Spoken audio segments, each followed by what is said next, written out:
bespoke radio for the masses. Headline edition, July 8, 1947.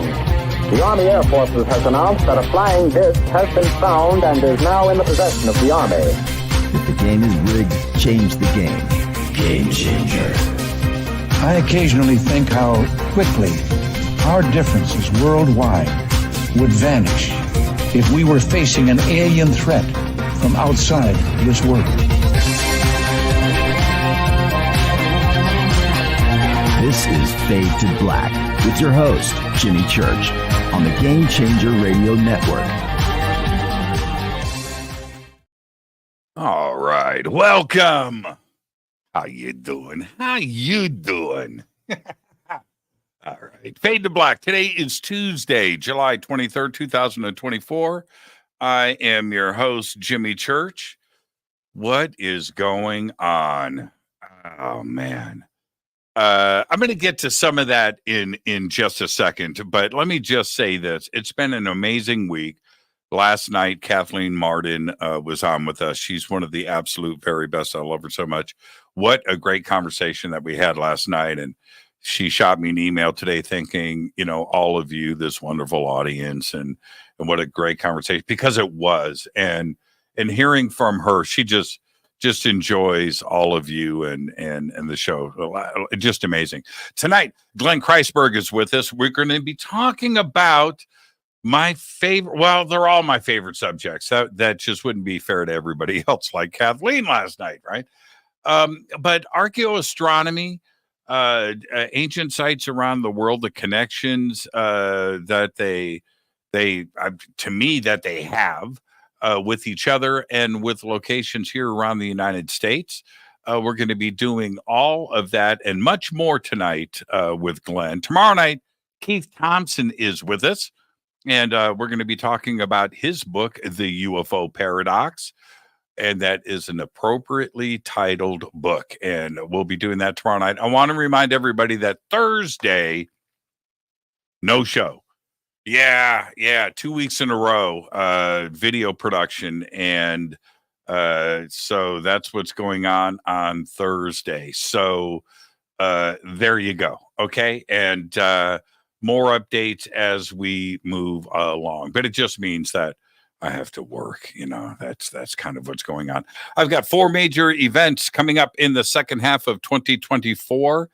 Next week, which is today is the 23rd. So next week, not this weekend, but next weekend, I'll be in Miami. I'll be co-hosting the 2024 Conscious Awards in Miami, Florida, with Giorgio Tsoukalos. That's going to be a lot of fun. Of course, Billy Carson, Elizabeth Carson, and a full weekend of events.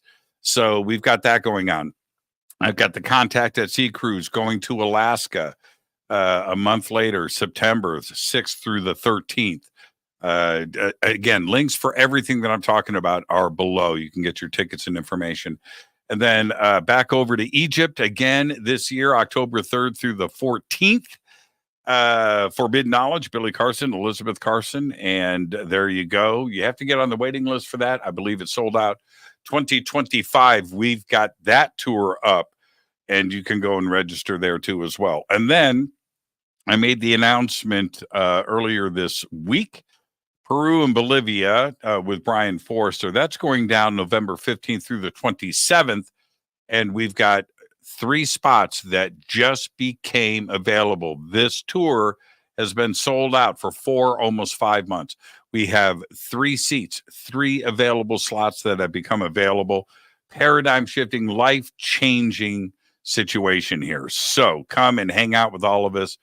And Puma Punku, Machu Picchu, Ollantaytambo, Saxy Waman, right? Lake Titicaca. Man, come, let's go. Come with us to Peru. It'll change your life. It'll change your worldview. 3 spots available right now. And it's really affordable. So go and click on the links below and get your tickets and come see the world with me this year. I wanted to mention, now I'm going to make this announcement when it's firmed up, but I shot a special with Ancient Aliens, and And I got some paperwork on that yesterday and today, and I'm very excited about this. So when I know it's going to air and I have the title and all of that, I'll let you know. But yeah, pretty excited about that. So I'm anxious to see how they put this together. So I'll keep you posted. And one last thing before I bring in Glenn. I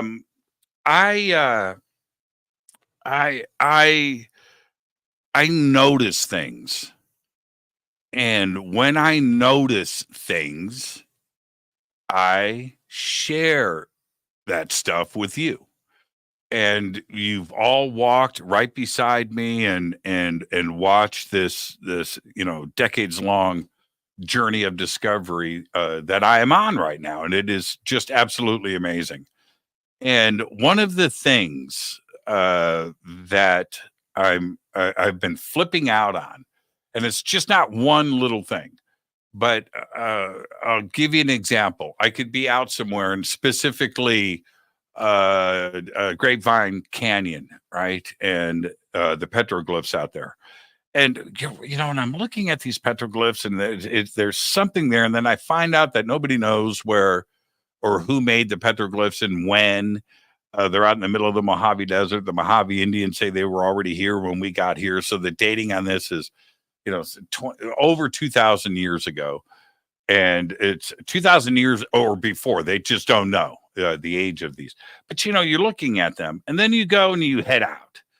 You just go to wherever, South America or Egypt or whatever, and you're out there and you see stuff that there's just no way, according to Orthodox academia, that these cultures knew each other. And you see this repetition of things. Man, at Tiwanaku, the T pillars there that like Gobekli Tepe, the same carving, the same thing. And you're seeing they're like, wait a minute here.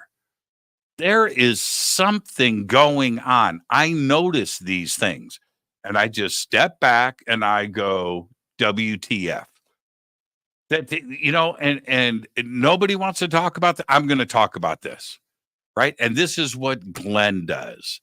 He does the exact same thing, and we are going to discuss all of this tonight. He has led a groundbreaking study of ceremonial stone landscapes in Northeast America and their relationships to other sites around the world, analyzing the archaeoastronomy, archaeoacoustics, and symbolism of these sites to reveal relationships to other ceremonial stone sites across America and the world. He's an author, he's an outdoor guide, he's a radio engineer. His books include, he's been studying up in the Hudson Valley, which, by the way, we're going to talk about that too as well.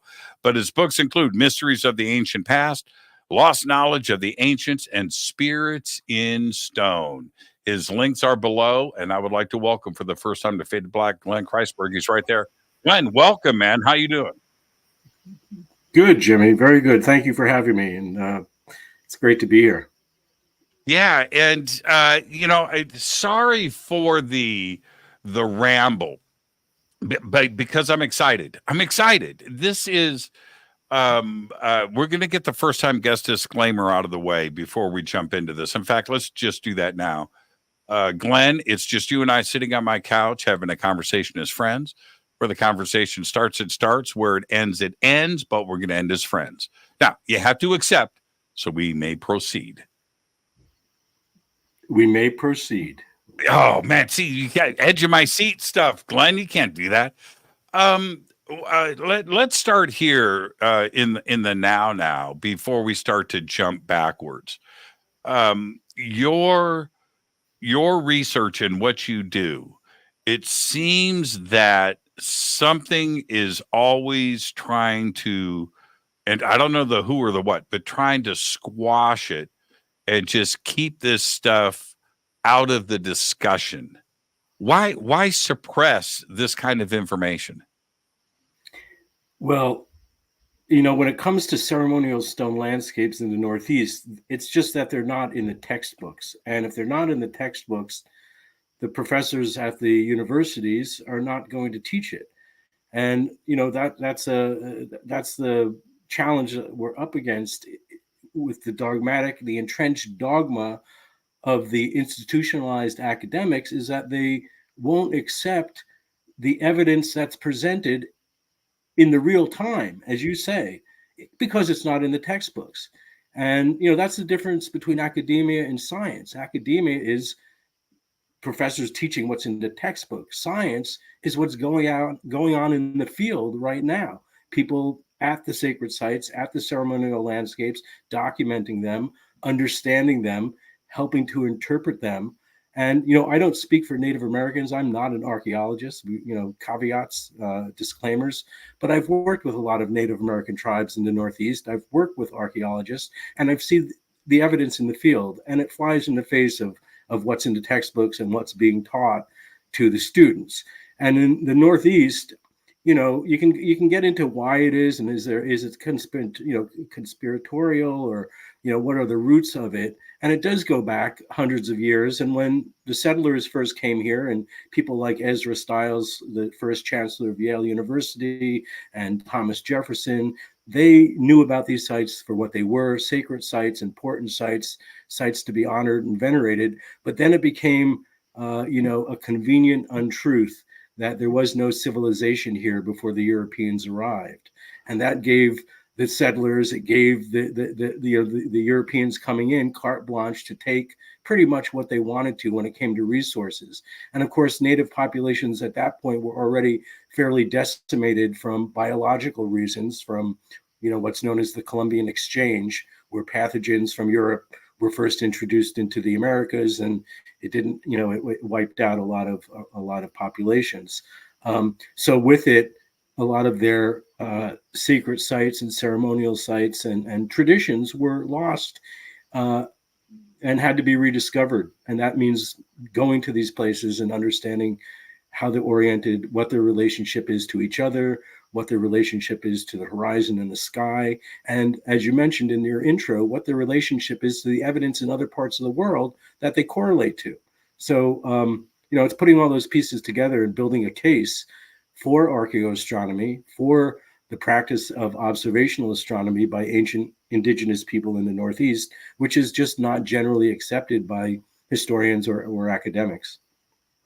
Yeah, when I was in 8th grade in Indiana, right? So I take a class, it was like whatever, Indiana history. And my teacher, who was very emotional about the subject, right? And so he talks about the mound builders. Now, I had never heard of, none of us had, I'm in 8th grade. This is 1978 or something. Mounds. And so he says that Indiana was covered with these ceremonial mounds by the Indians, that the surveyors came in to Indiana, did their drawings, did their surveying, made their maps, mapped everything out, and now they're gone. And I said, raised my, what do you mean? He said, it's farmland. Just leveled it all out. And that went on. Right. And that went on all across America, didn't it?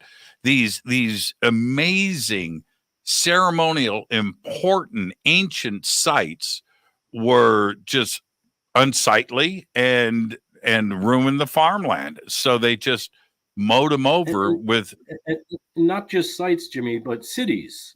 When you talk about Cahokia and the civilizations of the Hopewellian and the Mississippian, and going back 5,000 years, the Mississippi Valley was like the Nile Valley. You had pyramids, you had large populations being sustained by agriculture, you had sophisticated, all the elements of high civilization going on in the Mississippi Valley 5,000 years ago.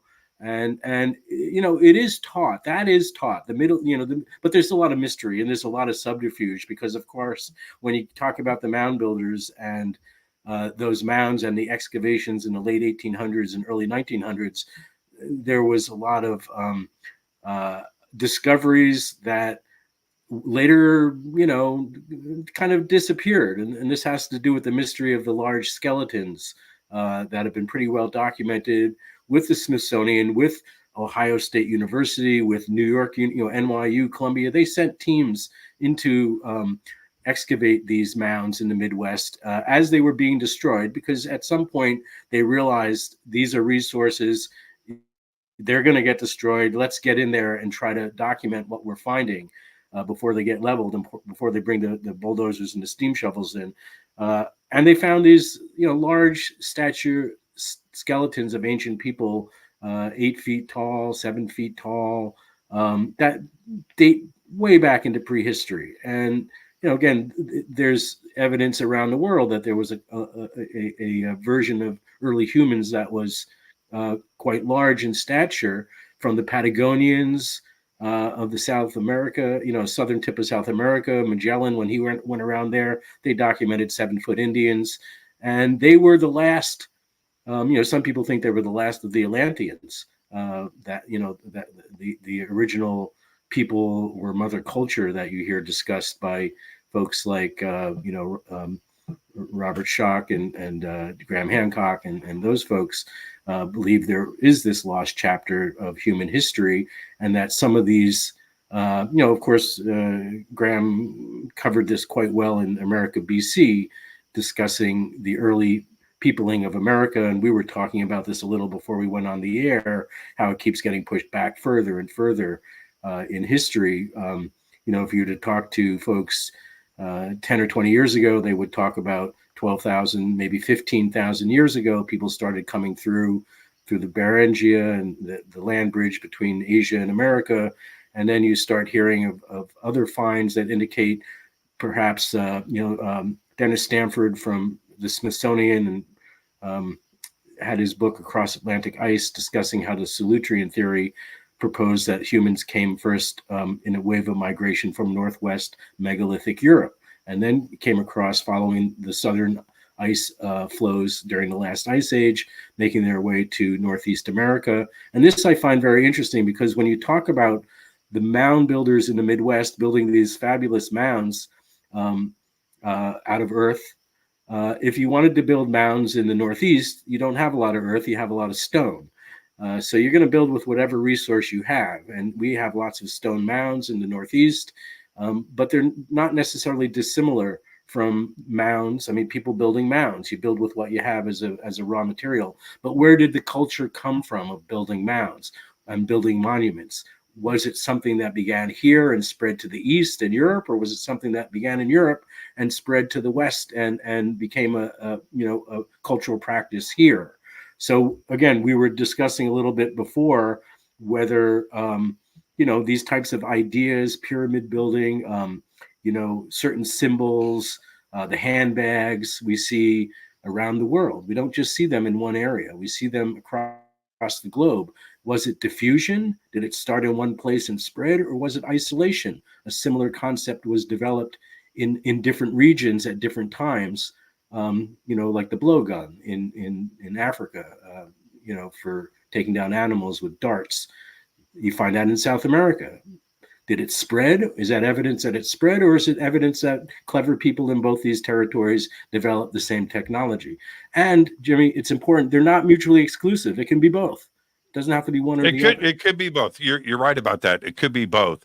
And we're talking about in most situations, potentially thousands of years, so of evolution that was going on. So it could be both. It could be other things that we don't even ponder, right? And one thing to consider here, I mean, for me, and I do want to discuss specifically what archaeoastronomy is, but when you look at things like a Chaco Canyon, or you look at the Temple of the Sun, or you look at the Mayan, and go further south and get into the Inca and what is and the prior monolithic cultures in Peru, the similarities in the building techniques, like with Chaco Canyon and Gobekli Tepe and Mesopotamia, the similarities not only in the pyramids but it's the style and the quarrying and the engineering and the orientation to the stars. And all of these cultures were doing nearly the exact same thing, weren't they? Yeah. Robert Schoch wrote a book, Travels of the Pyramid Builders, and discussing just this. Whether pyramids that have appeared around the world sprang up spontaneously in different locations, or if it started in Mesopotamia and spread to the Western Hemisphere. And his theory was that it did, that the pyramid building did take place originally in one area, and maybe Gobekli Tepe, Sumeria, the Ziggurats. There's certainly sites around the world that portend to be the oldest pyramids known. Some of them are in China, some of them are in the Middle East, some of them are in South America.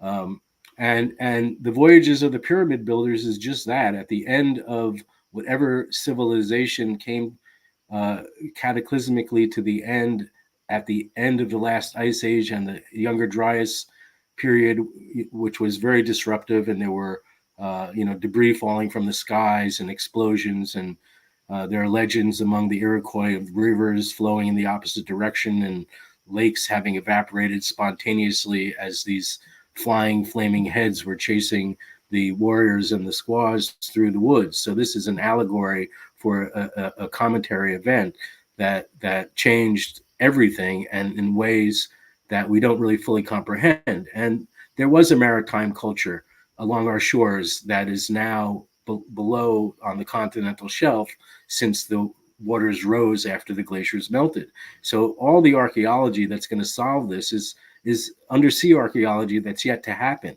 The greatest finds in archaeology in this century and the next are all going to be on the offshore underwater archaeology, on really the coastlines. Yeah, coastlines around the world.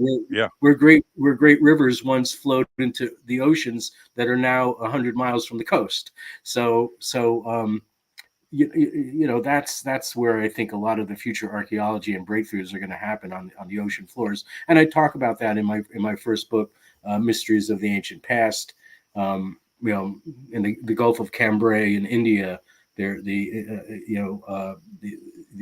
Indian Oceanographic Institute about 20 years ago used side scanning radar and mapped cities that are out in the Gulf that were once above water before the end of the last ice age. So that tells you that there was civilization, there were cities, there were things off the coast in places we're probably not even looking right now, that will change everything and flip it all on its head. And part of the problem with academic dogma is they're a little too sure of themselves, and they think they know most, if not all, of the answers. And I flip that on its head, and I think we don't know most of the answers. We still have more unknown than known, and we have to kind of accept that as a baseline. I think if you otherwise you got blinders on, and you're not gonna, like you said, dig past that a certain depth in the strata.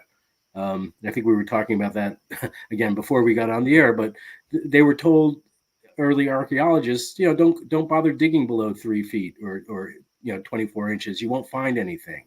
And part of that was because there was a period where where human habitation, where things were really challenged, and there's very scant record in the stratigraphic levels. But if you go further down, then suddenly you start finding things again, and significant things that show there was actually a devolution in technology that went from more sophisticated to less sophisticated as you moved forward in time. And that's an interesting, phenomenon. Like you say, you see things, you observe things. So why did the Sumerians descend from higher math and agriculture? Why did the Egyptian culture descend, and the Romans and the Greeks? They all started as higher civilizations and descended both in technology and in culture. And there's interesting theories about that and why that may have occurred. Yeah, it's same thing in Central and South America. It's like it's wash, rinse, repeat.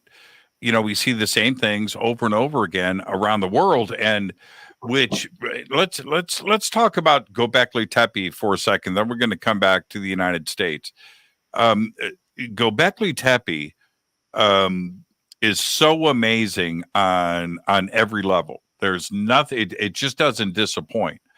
But it's so recent that even the geologists and the archaeologists and the anthropologists of the world, they still can't wrap their head around, because they were taught, most of them were in school learning before Gobekli Tepe was discovered. So their path is set, right? their mindset is set, and which is nothing to see before 3000 BC. There is nothing to discuss. It's Mesopotamia, it's the Giza Plateau, and there's nothing else to talk about. And then suddenly, 7,000 years prior, right? 10,000, 12,000 years ago, 10,000 BC, Gobekli Tepe pops up. 7,000 years before, there was supposed to be nothing. And that's Gobekli Tepe is probably as beautiful as anything else on this planet, yet it's 7,000 years older than the dogma. And it didn't pop out of nowhere, which is kind of a common myth for people who study these ancient cultures. There's a whole precursor culture and a whole progression of technology that led up to Gobekli Tepe that they're now confirming at other sites nearby. So it was something that humans were working at a long time to get to the level that we see that's 7,000 years old. It may have taken 7,000 years, or 7,000 years older. I think Gobekli Tepe is in the 11,000 year range, 11 to 7,000, I think, or 8. But there are other sites, as I say. It indicates that 10,000 years or 12,000, even longer back, the elements of what were being developed at Gobekli Tepe were already in progress. And to me, what's so fascinating about it is it represents this period in human history that's pre-literate, and our brains were wired so differently from the way they're wired. You could argue from Mesopotamia forward, where we started writing and putting symbols down and interpreting them to mean specific things. Before that, and really before the Greek language was invented, you had nothing to describe what we observed in nature scientifically or technically. It had to be described symbolically, and before that, how was it being described? What we see at Gobekli Tepe and those sites are describing the nature, describing the science, and describing the technology that was available at that time. Now, interpreting that is very tricky, and you see a lot of projection from, again, academics who think they know what they're saying, and they project certain interpretations of things, and as if it's, pardon the pun, as if it's written in stone, but it certainly isn't. And I've seen a lot of harebrained interpretations that had me scratching my head and pondering alternatives. So that's an important process, and what ends up being distilled down, can't be what's the word? Reductionist. You can't, if you start with the wrong idea and everything else flows from that wrong idea, you're in trouble. You're going down the wrong river. And a lot of what we are basing our information on today is from premises that are really false, and we need to adjust those baselines. There is let's move to archaeoastronomy, because I think it applies directly to Gobekli Tepe and other sites too as well. So we're gonna come right back to Gobekli Tepe, but for the audience, let's jump into this for a second. What is archaeoastronomy? Okay, and I chair this nonprofit Overlook Mountain Center, and we put together some infographics for classrooms, for curriculum, for local schools. And we did a nice infographic. I'm going to read from it because it's to teach students, young people, what archaeoastronomy is. And it's really the study of how ancient people studied the sky and used what they observed to inform their worldview and belief system. If a landscape represents a living synthesis between the land and the people who inhabit it, a skyscape is a landscape that includes a portion of the sky or horizon from which cultural stories can be constructed. So elements of the sky world, including the sun, the moon, the stars, the Milky Way galaxy, they serve purpose and held meaning for ancient people, connecting the celestial world above to the plane of the living through stories, actions, community, spirituality, and the sky was both the ancestor and teacher leading the way to eternity. So that's and then practically it was memorializing events on the horizon and in the sky that helped create calendars, marking important times of the year for hunting, for agriculture, that type of thing. And what's important to realize, it's also, it's been practiced by humans since prehistoric times, when we first looked up at the night sky and wondered. So it is something that's ubiquitous in human history and forms the basis of countless cultural myths about the movements in the heavens and their inhabitants. So that kind of wraps up archaeoastronomy in a nutshell. But of course, there are so many layers to that onion that can be unpeeled. And the fact that it's not accepted in the Northeast is what I take personal umbrage with, and I'm committed to kind of helping build that case. Well, okay, so let's go right there. And the reason for that, either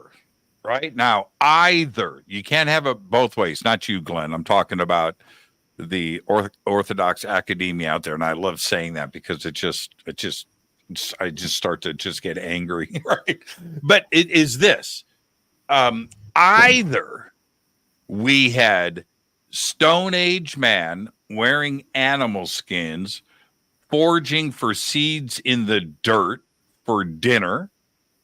Either it was that, or they were sophisticated and understood engineering and seasons and civilization and laws and everything else that goes along with building a city, town, or community, and certainly quarrying stones and engineering temples. But you can't have it both ways, right? And so to me, all of this suggests that engineering, astronomy, astrology, the art of mathematics, and algorithms were clearly understood by a technically advanced civilization. They weren't wearing animal skins like they're portrayed in dioramas in museums. They may have been Neanderthal. Neanderthal got such a bad rap in the 60s and 70s and the last part of last century. But now, almost weekly, you see stories about how Neanderthal was sophisticated and cunning and had a bigger brain than modern humans, and may have had abilities that we don't possess today. So, again, this concept of evolution necessarily being linear in one direction, I think there are forces in effect that. It's a spiraling wave that rises, where sometimes it's cyclic, and sometimes we're on the upside of the cycle, and sometimes we're on the downside of the cycle, and that's been superimposed on human history from Neanderthal up through Sapien, and what the effects of that are on culture and civilization and technology are just beginning to be realized. We don't really know what those capabilities were, but we do know that elements of them seem to have been passed on to ancient cultures that don't. It doesn't seem reasonable that they would have had this type of information without having been clued into it from somewhere at some point. Taught. They were taught from somebody else. It's that simple. Right.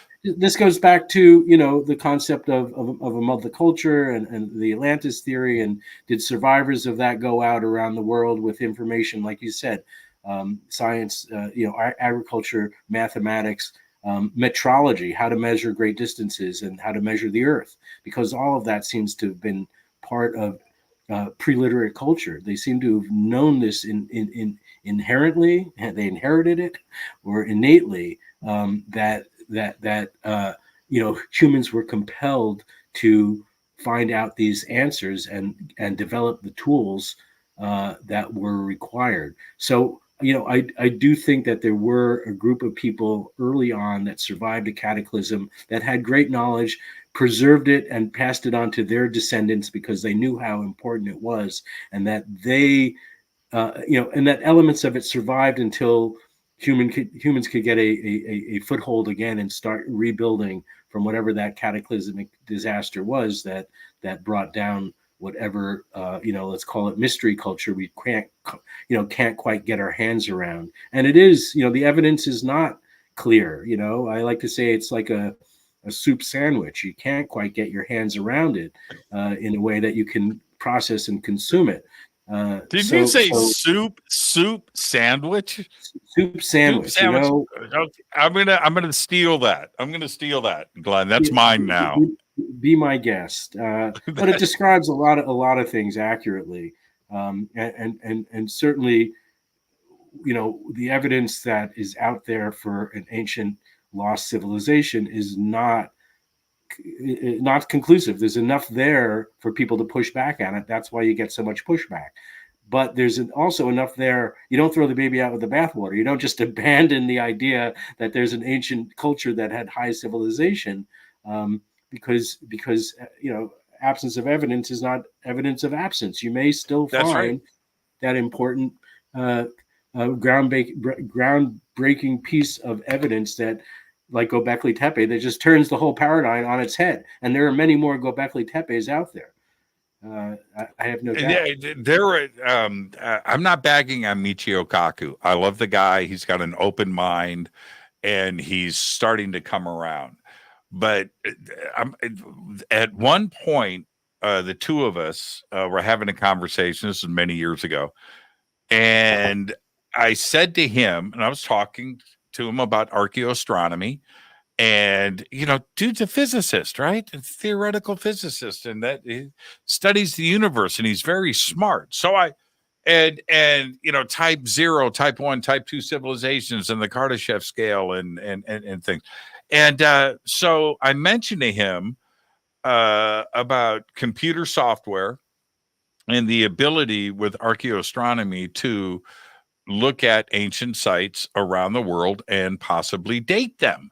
And I said, there's this site in Bolivia, it's called Pumapunku, and they have these H-block stones that are there, and it's 15,000 years old. And I said they dated it, with a computer and line. He goes, wait, stop. I go, what? 15,000 in the middle of the Ice Age. I go, yeah. He goes, no, I'm not gonna. No. He just no, right? Did not want to talk. And it's not, I'm not picking on Michio. That's just the culture of academics, isn't it? Now it's a different story. But it was just really bizarre to me to get this wall up. But it's just like that, isn't it? Yeah, pretty much. Are you familiar with Marco Vergado?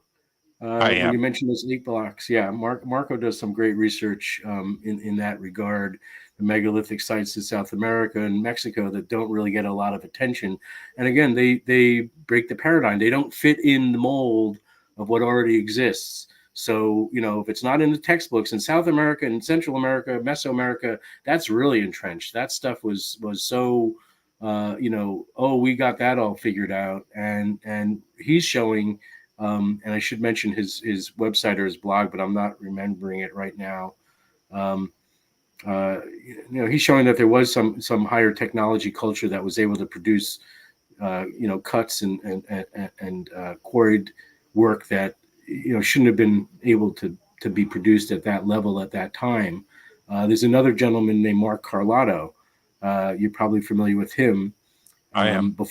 Before Atlantis, and he also is a really, he's a serious researcher. He's got his credentials. He's been looking at sites very objectively. And one of the things about archaeoastronomy is the numbers are the numbers. You know, you're talking about azimuths, you're talking about bearings to the horizon, you're talking about things that are pretty objective. And either it meets the criteria or it doesn't. Either, you know, and then it's either a huge coincidence or it was purposeful, and you have to, you know, analyze it and understand. And Mark is showing through an analysis of many of the ancient sacred sites and their orientation to north, geographic north, not magnetic, that the poles have shifted 5 times in the last 180,000 years. There's been a different geographic north, and this is the you know, not a change based on the Precession. pole shift. Right. This is crustal displacement theory, which again is very controversial, but can't be dismissed. Shouldn't be dismissed, or you're working with blinders on, and you know, kind of it's a segue to archaeoacoustics, because if you're gonna analyze a site archaeologically and not consider the acoustics or the sound, you're really, you know, kind of going about it deaf. Archaeology without considering acoustics is really deaf. So do you want to investigate something being deaf? No, you want to have all your senses. So you know, that kind of is an example of how, really of how unless you take a multidisciplinary approach to any investigation, you're not going to get the full answer. You're going to get the hand on one part of the elephant, but you're not going to see the big picture. If you we're going to get up to the northeast of the Americas here in a second. Do you believe that Gobekli Tepe is astronomical? I think there are some indications that it has elements and features that relate to sky. You know, I don't know about events, but things in the sky, mapping things in the sky. You know, I think there's some theories that there are some early zodiac. Oh yeah, for sure. Yeah, I think so too. Representations. So right there, you're talking about archaeoastronomy. If there are constellations that are depicted.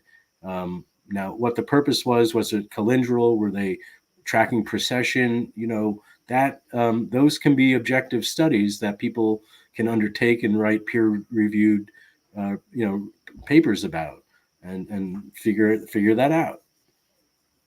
What about the orientation of the enclosures? Do you think that those are astronomical?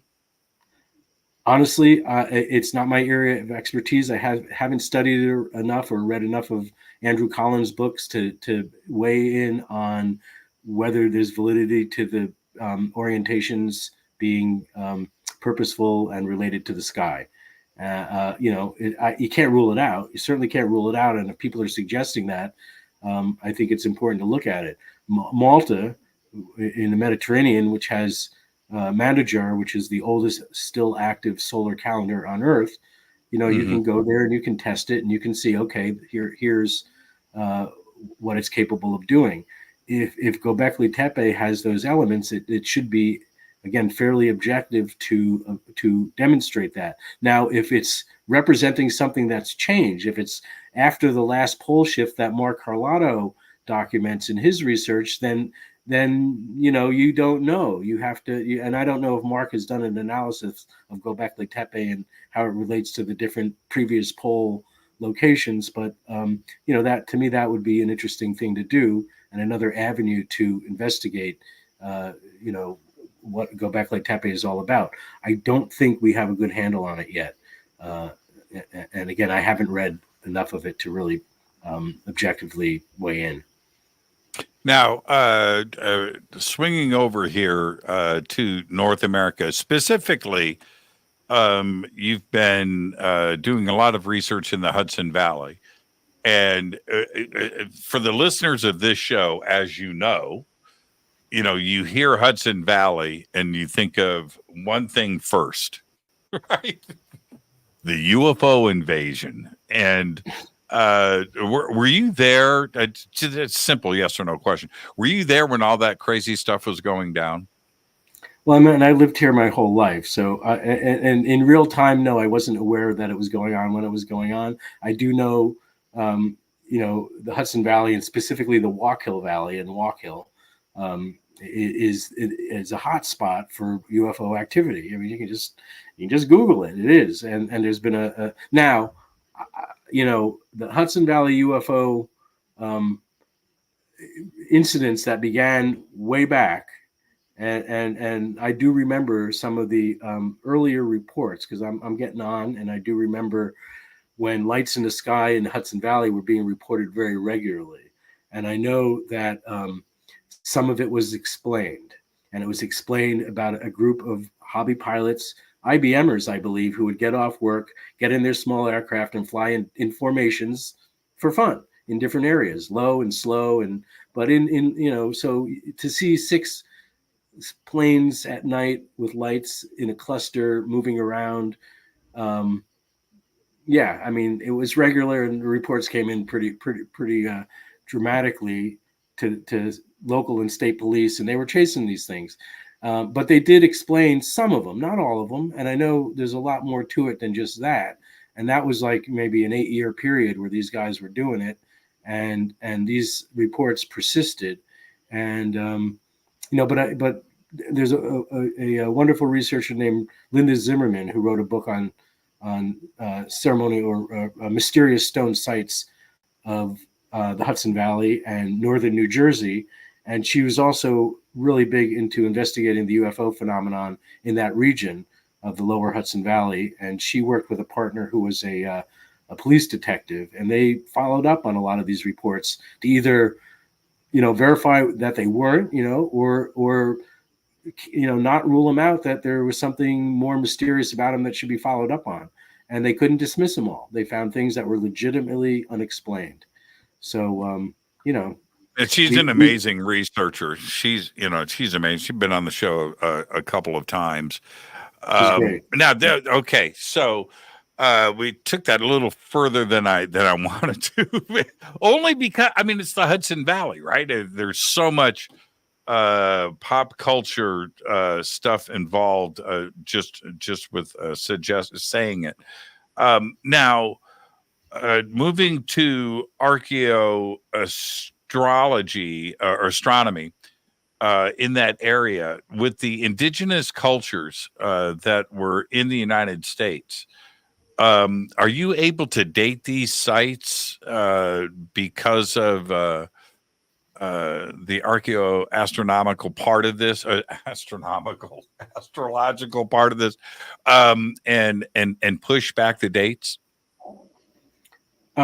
Some of the sites that we're seeing on the ridge tops, some of the dolmens, stood up stones that have solar alignments, that have light phenomenon, do suggest a very early date. Now, if you want to think about who were the first people who came in to the Hudson Valley and where did they come from, and this would have been, again, in more of the traditional time of after the end of the last ice age, after whatever cataclysmic event set things back and people started coming back into the area.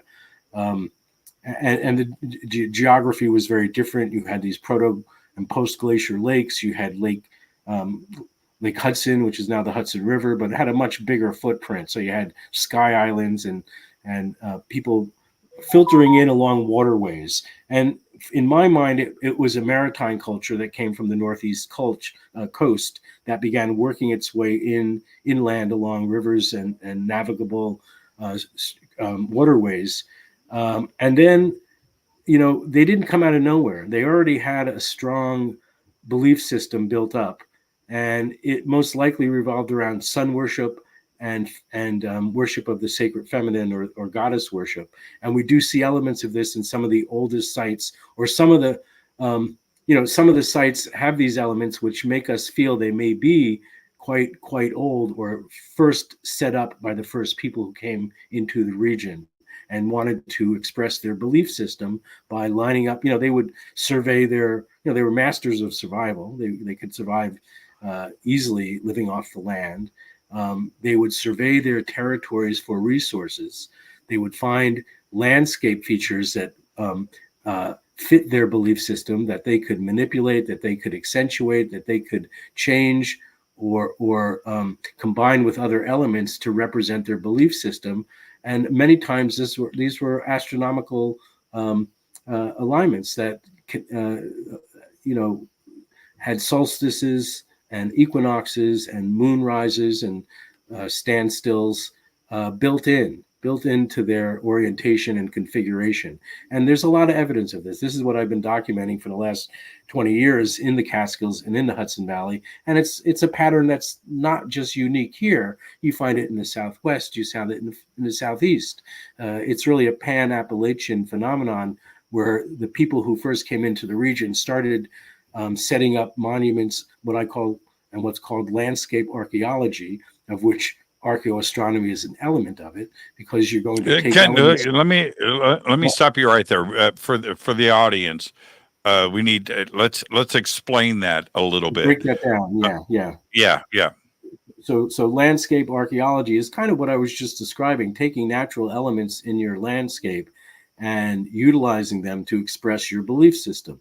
Now, a really good example of this, and if your audience was to go onto Google Earth and look at Dan Scammer Point on the Hudson River, Dan Scammer Point is about 40 miles north of Manhattan on the west banks, and it's a prominent point that sticks out into the Hudson River, and it's called Dan Scammer, or Duval's Dan Scammer, which is the Devil's Dance Chamber in Dutch, and it's because when Hudson sailed up the river in 1609, his crew noticed as they passed this point of land that the Native Americans, or the natives, were conducting ceremony. They were dancing around fires. They had their bodies painted.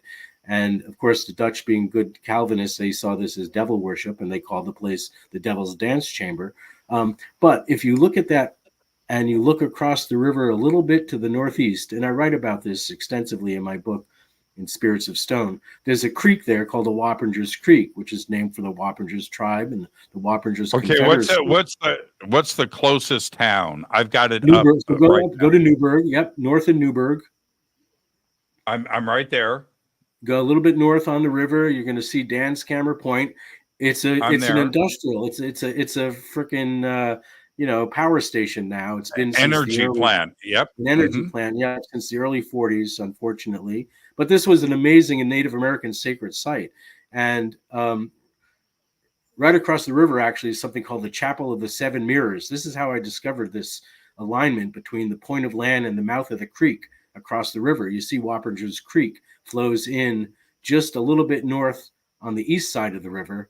It empties in. And if you were to draw a line from the point, Dan Scammer Point, right to the mouth of the creek, it's a perfect summer solstice sunrise alignment. But it's not just that; it's a lot more. It gets pretty heavy. So about 10 years ago, a little less, I was invited to do a full moon summer solstice conjunction ceremony. And it's funny because we just had one of those this past year, full moon in conjunction with the summer solstice. But the last time that happened, I was asked to do a ceremony, a program at the Chapel of the Seven Mirrors, which is right by the mouth of the creek. Across the river, and it's a wonderful center run by the visionary artist Alex Gray. I'm sure you're familiar with Alex. If you were to look at his artwork, You'd be like, "Oh, that guy, yeah." And his wife Allison, amazing artists, and they put this visual, just a beautiful center together there. But they asked me to give a talk, and asked if there was any significance with their location where this Chapel of the Seven Mirrors is.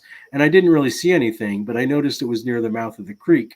And then when I noticed that Dan Scammer Point was right there, Dan Scammer Point's always fascinated me because dance chamber, and because of the chambers, the megalithic chambers on the east side of the river in Putnam County. I'm sure you're familiar with the megalithic chambers. There are hundreds of them, unexplained. Oriented to the equinoxes and the winter solstice sunrises. So I always wondered, was there a chamber on that point of land, because it had the name Dan Scammer, or dance chamber. But they asked me to check out if it had any significance. And when I noticed that the mouth of the creek was right across from Dan Scammer Point, and I did the astronomy and I used Google Earth and stellarium, and I confirmed that from that point of land, if you're looking at the mouth of the creek on the summer solstice, you'll see the sun rise right out over the mouth of the creek. And then in the evening of the same day, the summer solstice, you have the rise of Pleiades in that same location. So this to me was very significant, and I felt it probably was the reason why the natives were performing ceremony on that point of land, and why that point was so important to them. And in fact, it turns out, and thanks to an anthropologist who used to be at Harvard named Gary Urton, he's no longer there.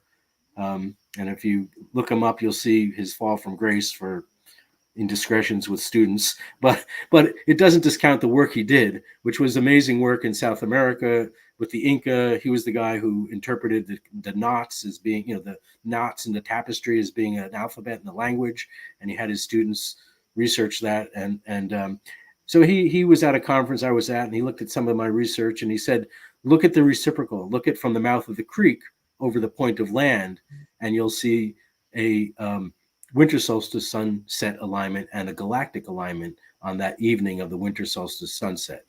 So, from the point of land over the creek, you have a summer solstice sunrise, and the reciprocal of that would be a winter solstice sunset, 180 degrees in the opposite direction. So that's the alignment. You have four major alignments at least from that point of land, and in a sense, it acted as a like an axis Mundi for the Lenape and the Confederacy, the Wappingers. It may have been the center of their world. Everything revolved around it, and it was a processional clock. Given the elements that are present there that can be measured, you could track precession if that was something you wished to do or knew how. So where did this culture? When we talk about the migration, and if we go back to the last ice age, I don't want to get too sideways here, but Manhattan and New York and that part of New York and that part of North America and certainly Canada and all, you're talking about a mile or two of ice, right? And that melted very quickly. This culture, did they migrate from the south and move north? Or did they come from the north and the east, which would almost seem like Europe? Well, my thought is that they did come from the north and the east. If you go with Dennis Stanford's theory of across the Atlantic ice, and that groups of Solutrean from Northwest Europe migrated in boats, fishing, using the resources right along the edge of the ice, which would have been abundant. It would have brought you into the northeast regions of America. Again, 12 to 15,000 years ago. And from there, as I said, they would have worked their way inland. The glaciers would have still been receding. At the last glacier maximum, say 21 to 24,000 years ago, you had the terminal moraine pushing down on northern Long Island. You had the Shawangunk Mountains at about 1,000 feet in the Hudson Valley, covered with ice. And a lot of glacier polish and glacier scoring is apparent on the summits. But you come to the Catskills, and at the last glacier maximum, the ice did not cover them. They sent fingers into the valleys, but the summits remain unscoured. And because when the glaciers came through at the last glacier maximum, they scoured anything. If there were sacred stone sites or rings or Stonehenges or whatever, all that would have been destroyed by the glaciers moving through. What was there in the interglacial going back, 70,000 years? Who's to say? Because the glaciers scoured everything when they came through, and so it's interesting to contemplate what the geography was like when people started filtering in, started coming in and settling, because I think there were abundant resources. I don't think, there are a few places like Wappingers, like Kingston, a little north of Newburgh, where this myth of the hunter-gatherer and no sedentary development, and this is always the precursor for civilization. They have to settle somewhere, and they can't keep moving around and depleting their resources. And the hunter-gatherers are never really credited as being any kind of civilization. You look at the book Manitou, by James Maver and Byron Dix, a seminal work from the late 80s. And the subtitle is The Sacred Landscape of New England's Native Civilization. So right there, they're recognizing there was a native civilization here, which generally is not considered, because they were like, oh no, it's just a bunch of hunter-gatherers moving around from place to place trying to, sustain themselves, when in fact there were many locations where there were abundant resources. They could remain in one location for 1,000, 5,000 years and develop all these elements like astronomy, agriculture, different types of sophisticated cultural behavior that they like I said, they were masters of survivals. By some expert assessments, they had such abundance that they could work for 2 or 3 hours a day and concern the rest of their time with spiritual and ceremonial activities. Not at all what our mindset is in today. And a lot of what and many cultures, spiritual activities involved a shift in consciousness, an altered state of consciousness, which allowed them to connect and communicate with other realms, which I think is a really important a really important feature of any of these sacred sites worldwide. And again, it plays into the archaeoacoustics, because it's a lot of times it's the acoustics and the sounds and these types of elements that create a shift in human wave patterns and produce these altered states that allow these conduits to be opened for communication. I mean, what I'm describing is shamanism, really. For sure. And there's definitely something to it. I mean, and we can talk about that after the break. I wanted to ask you more, because I want to dive into that. How does America's Stonehenge tie into the timing in migration with your work? Well, America's Stonehenge is really interesting, and you would asked earlier about dating these sites, and that's a site that's had some dating done to it, both carbon-14 and this newer methodology called optically stimulated luminescence. We can also talk about that after the break, because a lot of that was recently done in the Northeast on these sites. So America's Stonehenge, first of all, it does have astronomical alignments. A lot of the configurations there do produce alignments and connections to the sky and sky events like solstices and equinoxes. And interesting, and I think I have this in my book, one of the main meridians that runs from America's Stonehenge up in North Salem, New Hampshire, comes right down through the Hudson Valley and connects with sites, these megalithic chamber sites in Putnam County, east of the Hudson, on these solstice alignments. So, big picture, you pull out, and I do a lot of this kind of GIS mapping and geolocation of these sites to understand their distribution and their concentration on the landscape. You see these patterns that are pretty undeniable of their connections to each other over great distances, sometimes hundreds of miles, very intentional, and hard to dispute, but to attach meaning to it is also difficult, because we don't have the basis, the baseline data to compare it to, at least not in this region. Other places, that's not necessarily the case. So, let's take our break right. I'm sorry, Glenn. Go ahead, finish. No. That I'm just saying that it's a slow case that's being built in the Northeast, but it is progress is being made. It's old, it's right there, and we need to constantly have an open mind. Our guest tonight, Glenn Kreisberg. We're talking about archaeoastronomy, specifically here in North America. We'll be right back after this short break. This is Fade to Black.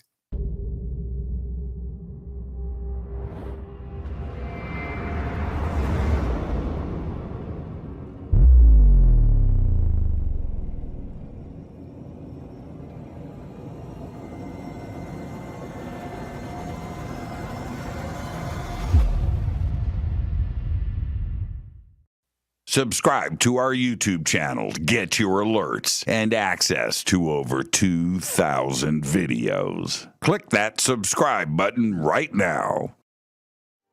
Go to jimmychurchradio.com and get the Fade to Black official podcast. 2,000 episodes, all of them commercial free for just $2 a month. Hi, this is Jimmy Church of Fade to Black, and I want to invite you to come to Alaska with me on the Contact at Sea cruise. It is this September 6th through the 13th, 2024. We are on the largest ship in the Pacific Ocean. That's right, the Ovation of the Seas.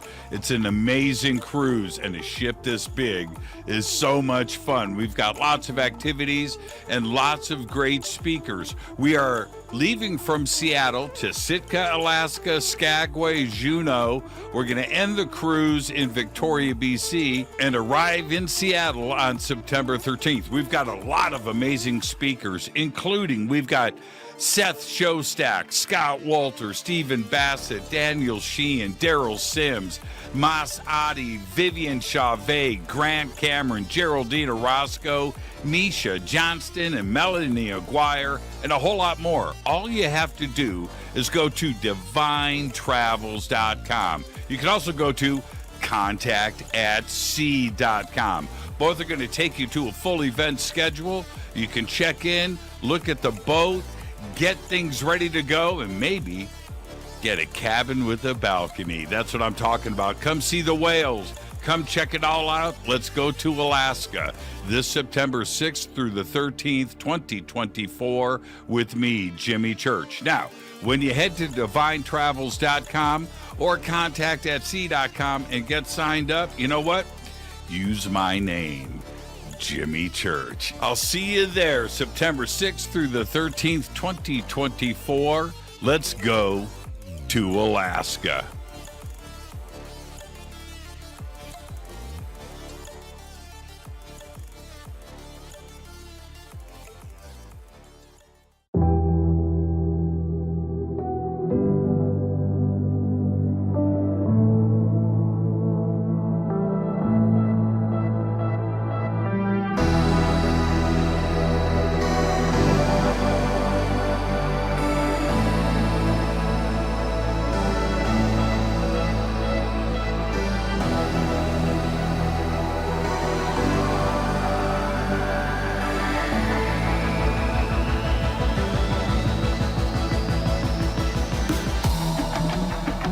This is Jimmy Church. Please visit and explore Egypt this October 3rd through the 14th, 2024 with Billy, Elizabeth, myself, and very special guest and the #1 podcaster in the world, Sean Kelly.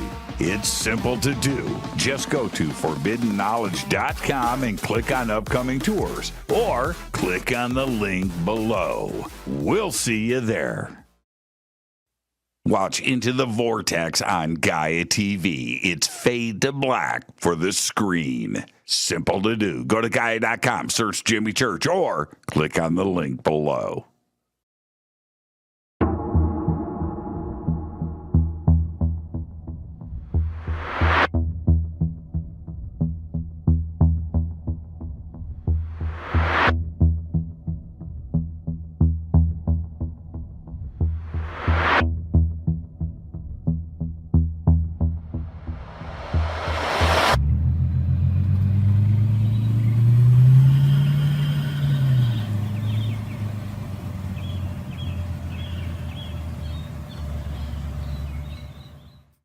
Follow Fade to Black on Twitter at JChurchRadio. Get all of the show updates every single day. It's now called X, but who cares? How you doing? Jimmy Church here. Special announcement. Get your Fade to Black t-shirts. That's right. Help support the show. Help support everything that we do over here. We've got 2 t-shirts. We've got 2 ways to get them. Get your Fade to Black t-shirt today. Gobekli Tepe. Go to jimmychurchradio.com and become a Fadernaut. Get a membership. That's right. Everything is commercial free. You have access to downloads, and you get to call yourself a Fadernaut. River Moon Coffee, makers of the Fade to Black blend. Truly the best coffee on planet Earth. Just visit rivermoonwellness.com or their Amazon store. It's all simple to do. You can check out the Fade to Black blend, the Game Changer blend, or any of their Black Moon Wellness products. It's the only coffee I drink. It is the best, and it's Doc. Again, rivermoonwellness.com.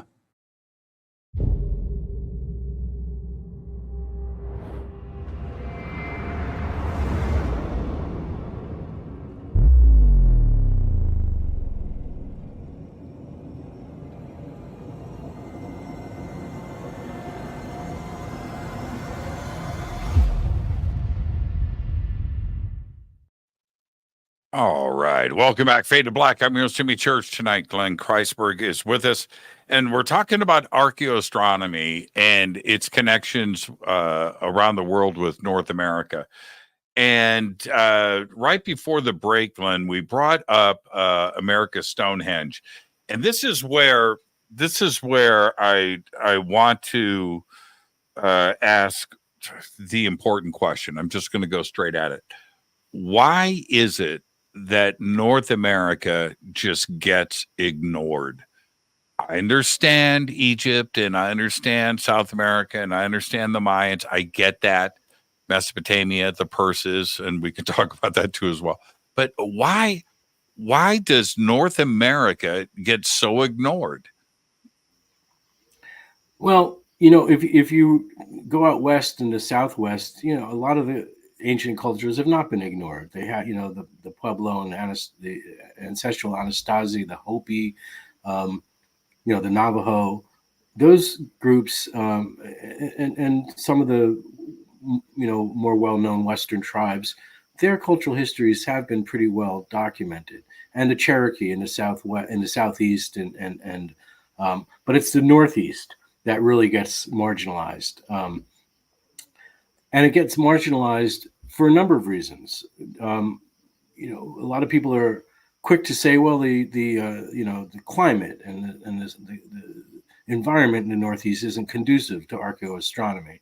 You've got too many cloudy skies. You don't have the kind of wide open skyscapes that you have in the Southwest, where archaeoastronomy alignments are pretty much a given. In fact, all throughout, the Midwest, the Southwest, South America, Central America, Mexico, it's all a given that ancient people built in stone and aligned their constructions with events on the horizon. Cahokia, and again, the Midwest mound builders, it's a little less, it's a little more convoluted in a sense because of the history that you were saying with the systematic destruction of the mounds, but it is well documented. Now in the Northeast, it isn't, and it isn't generally accepted that this activity took place. And again, you could say it's just not conducive because of cloudy skies, but ancient people were very patient. If it was cloudy one day, they'd wait. If it was cloudy one year, next year they would have an opportunity. Great spans of time went on, and people were able to get oriented to the sky and to the movements in the sky that were important for them to track. So the other element, other than weather, is just like I mentioned earlier, it was a convenient untruth that there was no civilization here. So a lot of the sites were ignored or destroyed or just simply dismissed as another dime a dozen early American or colonial stone wall or stone construction. I always like to point out the survey that took place in the 1870s leading up to the 1880 census. And this was a stone fence survey of the Northeast, specifically New England. And what they documented was over 240,000 miles of stonework and stone walls on the landscape. So think about that. 240,000, that's enough to reach to the moon or to wrap around the planet 10 times. And to suggest that all of that was constructed by the Europeans and the settlers And in the colonial era, say the 200 years from 1680 up to 1880, the early part of that time, there wasn't even enough of, let's say, a wall building population to build that amount of stonework. So some of it had to have already been here, and it's counterintuitive. I would suggest it's counterlogical to not credit the ancient people who were here for 10,000 years at least with building in stone and using the environment to express their views and their observations of the world around them. So it's really doing a terrible misjustice to ancient native indigenous populations that professors don't recognize that they did this, that they built in stone and had astronomical alignments as part of their cultural activity. It's borderline racist to say they didn't. Why wouldn't they? Is really the question. And they don't have an answer. They don't, and there has been enough work done at America's Stonehenge to pretty solidly date the site to about 4,000 years. That's old. And I was at, and I want you to address that, because that's not weak stuff. That is, we're talking about 4,000 years ago in the Northeast in New Hampshire. I was at a friend of mine's property in Vermont, and he's, there's a new house and there's an old house, and the old house is like 200 years old, and it's a barn and a house, but there's a new, anyway, he goes, but man, you got to see my stone wall. I go, okay, all right. So we walk down to the back of his property, and there is this wall that just goes into the forest in both directions, but comes out onto his property. And I'm looking, it was pretty tall, out of 3 feet, 4 feet, right? I go, how old is that? He goes, well, older than 500 years. I said, what are you talking about? And he said, man, the property owner's here and this and that, and this has been located on maps going back. So it's always been here. What do you mean always been here? What? And it's exactly what you're talking about. Nobody knows, but there it is. And it's ancient. And it's pretty well built. I got to say, man, level, and it's survived. I said, where did the rock? He goes, they think most of this came from the creek over the hill. This is river rock, but it just goes that way and it goes that way for miles, and it goes right through his property. It was amazing to see. Amazing. The walls at America's Stonehenge they're mind blowing. If you go there and you check out the stone constructions, it's like nothing else you see anywhere else. There's a site in Connecticut, also Gunjewamp, also has these types of really enigmatic stone structures that don't fit any into any bucket. And because of that, they're kind of dismissed. And with America's Stonehenge, part of the issue is they know that site was impacted. It was interacted with for many years by the early settlers and Europeans. They used it. They just know it's kind of been a damaged site from a research perspective. Now they have found carbon from hearths there. They know people were there at that location 4,000 years ago. They've got multiple carbon dating that shows people were there, but that doesn't necessarily mean the people who were responsible for that fire or hearth were the same ones who built the stone chambers and the walls that we find that are so enigmatic and have undeniable alignments. Now, there has been more recent studies using what's called optical stimulated luminescence, which is where they take stones or sediments from below the stone walls to understand when sunlight last shone on the elements, the feldspar and the quartz and within the sediments. They can now tell when it was last exposed to sunlight. So that then tells you a suggestion of when it was buried and a construction date. And they've corroborated some of the carbon-14 dates, showing that some of the stone structures are in fact thousands of years old. University of Washington, Dr. James Feathers partnered with NEARA, the New England Antiquities Research Association, starting in 2019. And for about 2 years, they gathered OSL sediment and rock samples from dozens of sites throughout the Northeast and had Dr. Feathers analyze them using OSL methodology and his lab in Washington at the university. And they came up with a range of dates going back thousands of years right up through contact. So it showed that there was a continuity in this cultural activity and that it began many thousands of years ago and continued right up to contact. And there's a lot of people who believe, and this is another problem with how academics treat ancient people. They talk about them and teach them as the past, not as the present or the future. And Native American populations are here today. They're strong. They're growing. They contribute to our communities in important ways, and they still carry out ceremony at these sites, although not always known to the public. But they keep the sites up. They visit them. They maintain them, and they, add to them in the modern era and will in the future.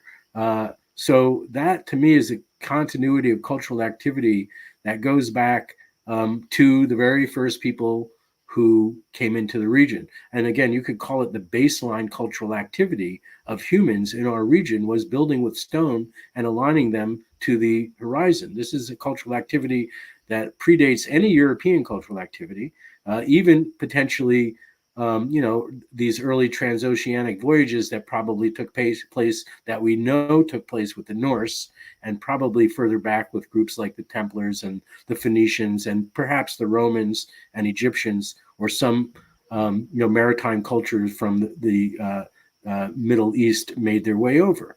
And there's evidence of that. It's not strong evidence, but there is some really compelling evidence that these early transoceanic voyages did occur and did impact local culture. So, all that has to be factored in when looking at these sites. You can't rule anything out, really. Native Americans take credit for some of them, but not all of them. And, some of them are true mystery, and we just don't know. And now let me ask you, because I'm just fascinated with this approach, and not only your methodology, but what is it that you see when you approach a site? Because what I do, and you can correct me if I'm wrong, but I immediately try to go in one of two directions. Is this a technical site? Is it a calendar? Is it meant for agriculture, or is it, is it used for logistical purposes, or is it ceremonial? I don't necessarily believe, this is my take, that I don't think they are both, right? That they were one or the other. Do you do the same thing? Do you look at it that way? Not necessarily, because I think that for ancient indigenous people in our region, any activity they did had a ceremonial component to it.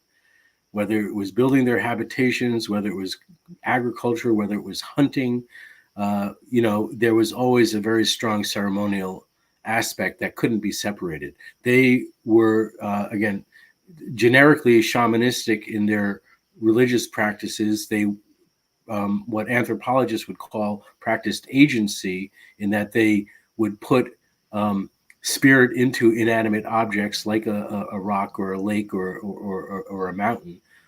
They would imbue it with through ceremony with spirit. So now that mountain has a spirit. Now that rock has a spirit. In fact, they refer to these sites as Manitou Hasanel, which means spirit stones. But at the same time, you wouldn't necessarily, just like you wouldn't go into a church and find evidence of what we do in our homes in that church.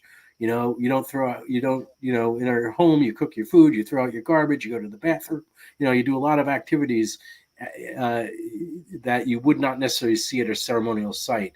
And that is in a way, one of the things that sets them apart, because you don't necessarily find habitation zones in conjunction with ceremonial stone landscapes. In fact, they don't. They are mutually exclusive. You will not find them together. Nearby, yes, if there's a well-established ceremonial landscape, chances are nearby there's a habitation zone or a lithic reduction zone where they would create arrowheads and spear points and maybe leave them at the ceremonial site, but they wouldn't be constructing them there any more than we would do construction in a church. So that's kind of the way I look at it. And again, I don't speak for Native Americans. Right. I find that interesting because some stuff, when I look at it, and you know what, it's only because I have the modern references to it, but you can look at ancient sites and go, that's an observatory, right? I don't think, that's an observatory. But it could also be a serpent or a turtle effigy. So it can be both. You can have, because a lot of these sites, we do see these effigies, a stone wall that has an alignment to the horizon, but it's not a straight wall. It's a sinuous or a circuitous wall, serpentine. So the ceremonial sites very much have elements of the underworld, serpents and snakes, turtles, also elements of the water world. And these sites, another thing you can call a common pattern or element is that they all exhibit a representation of a three-dimensional worldview, where you have a sky world with supernatural beings, you have an underworld with supernatural beings, and you have the land of the living, or the plane of the living, where these material constructions are made. These stone mounds, these stone effigies, these dolmens are set up, again, to connect with the sky, with the underworld, to provide conduits for communication between practitioners who would look out for the benefit of the tribe by communicating with the spirit world. These sites were essential for that purpose. But they probably held a lot of other meaning. Like you said, they had practical application in that many of them were calendars or compasses oriented to the cardinal directions, north, south, east, and west, which many Native American ceremonies have elements of those four directions relating to seasons and relating to ancestors like father and mother and grandparents. We also should mention it shouldn't be surprising to see effigy features like turtles at ceremonial sites, because turtles are a very important part of Native American spirituality and cultural mythology. Almost every Native American tribe has a turtle in its creation myth. Not all, but most. They refer to North America itself as Turtle Island, and that's because the myth is that there was a worldwide flood, and another ubiquitous feature of ancient cultures. And then an animal was sent down to the bottom of the water body, and the water's everywhere. There is no land for man to live on. So, muskrat or a beaver is sent down, comes up with a clump of dirt, plops it on the back of a turtle, repeats that process until you have a continent, and that's where humans can then, I like born. that. I like that. I like that. I like that a lot. It's a reason why you shouldn't not expect to see turtles at these ceremonial sites, and we see them everywhere. I have a whole chapter in my book on these turtle and compass and dolmen stones that are obviously part of important belief system. Now, you've mentioned dolmens a few times, and I've meant to just stop on that. The dolmens, when all around the world. First off, I don't think that there's a continent that doesn't have a collection of them, but so many.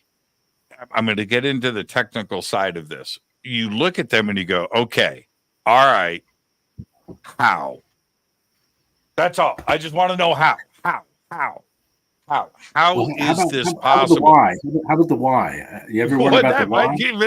Well, and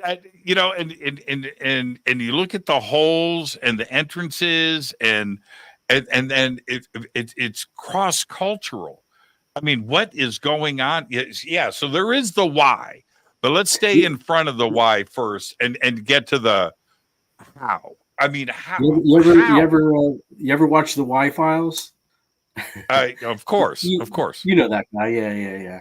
I think it should be the So What Files. You know, more important than why is so what. Jay's a good guy. Yeah, I love that. I love that stuff. So the dolmens and the how.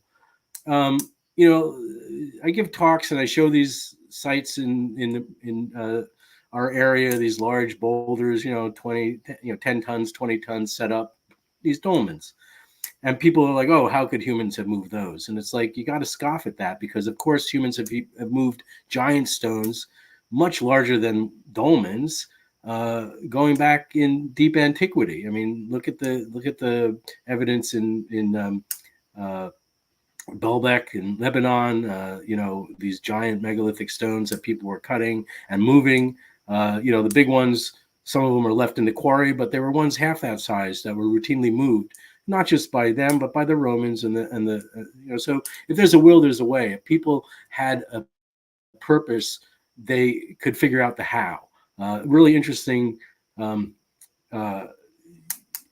was a American engineer who went over to China and looked at some of the stones in the Forbidden City and was like, "How the hell?" Some of these stones are monumental, huge. I think the two sides of the great staircase that leads up to the Forbidden City, there are these two giant megaliths that are just, some of the biggest stones on earth that were moved, thousands of years ago, less than 1,000 years ago, I should say. But they didn't know how until this American engineer went there and looked at it. And the Chinese, it turns out, kept great records. And he went back and he researched and he found that they created a road of ice. They moved these stones in the winter on a road of ice that they created, graded, leveled, flooded with water, waited for it to freeze, and they just slid these blocks along. And they talked about how many hundreds of men. I read that, but that doesn't apply to Egypt, Baalbek, Mesopotamia, Mexico, the Mayans. But the point is, if they wanted to move big stones, they could. And they did.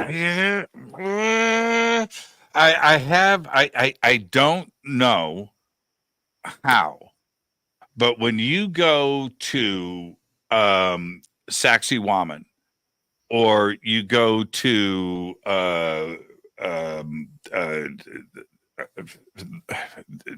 different locations, I could name and list where you're dealing with the Assyrian, for example, where you're looking at a 20-foot tall by 15-foot wide block of red granite that weighs 100 tons, and you see 10 of them bigger than your house. And you look at that and no wheel, no wood, no horse, nothing. Just explain that to me. And then you see that at Saxy Waman and Baalbek. Greek and Romans had wheels.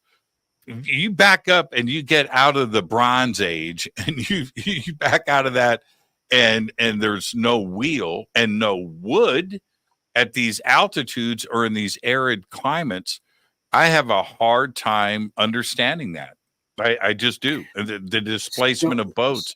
I don't know. I don't know if it was Merlin and magic or what. I don't know. But acoustic levitation, as some people suggest. I know. But and I will agree with you that there are some legitimate mysteries about how some of these stones that are so big were moved and set up, and they don't actually know and have good answers. And when they try to create replication events, even using modern equipment, and the Japanese spent some time doing this in Egypt, like a quarter century ago. And they couldn't do it, and they kept bringing in more modern stuff and more. And those were little blocks too. Those were little 1-ton blocks. They were like this big. Well, they weren't. 1 ton is no problem to move. But they had trouble. They had that pyramid that they built was just this, and they still couldn't do it. And those were just little. Those were just blocks that were this big. Well, there's some theories. There's some pretty legitimate theories that some of this stuff was geopolymers that were poured in place out of raw materials like limestone and sandstone that were mixed together. And there's a gentleman who did a study on the chemical composition of some of these stones and showed that the distribution of the elements that made up the material was too uniform, and it suggested that it was a geopolymer and not in fact a quarried and cut stone. So that could explain some of it, but certainly not all of it.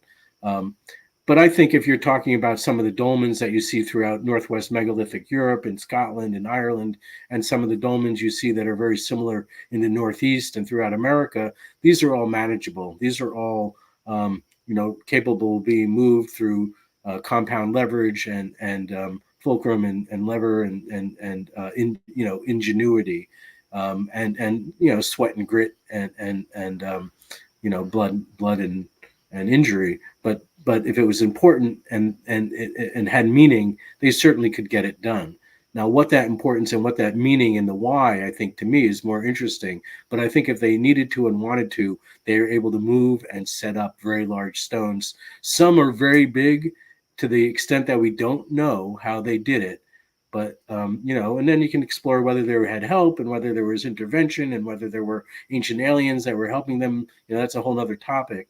And I don't dismiss that offhand, because some things that are unexplained can only be explained with some kind of intervention technology, and you have to again be somewhat open to that idea.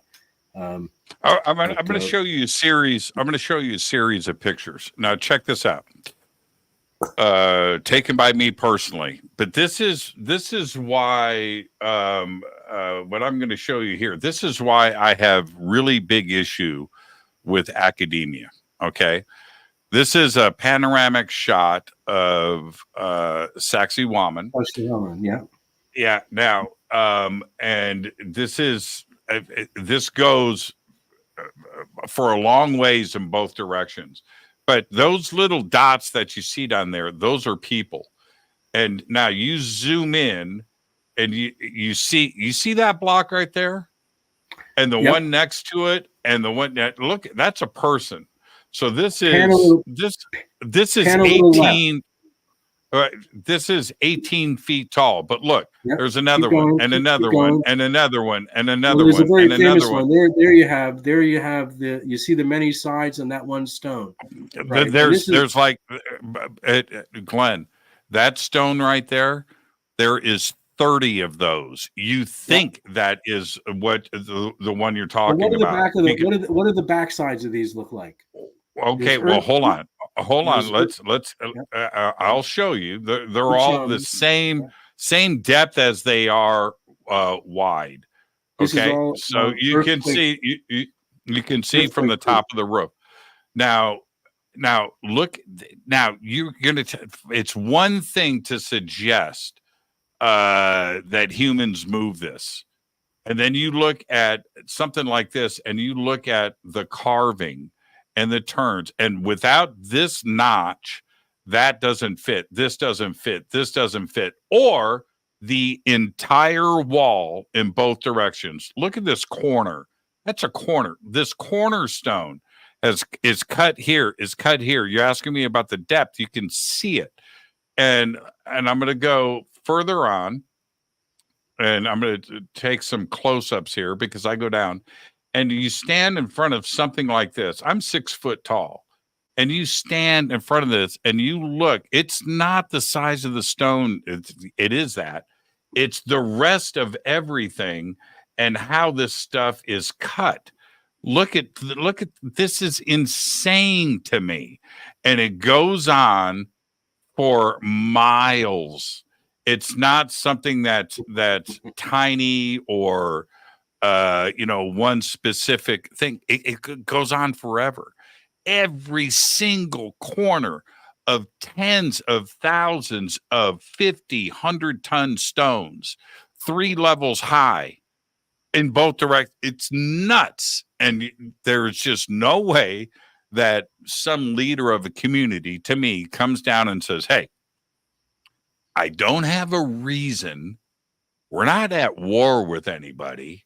We're not defending ourselves, but hey, let's just build these giant walls and let's quarry the stones and bring them over those mountains that are 40 miles away. It doesn't add up to me. No, it doesn't. It doesn't.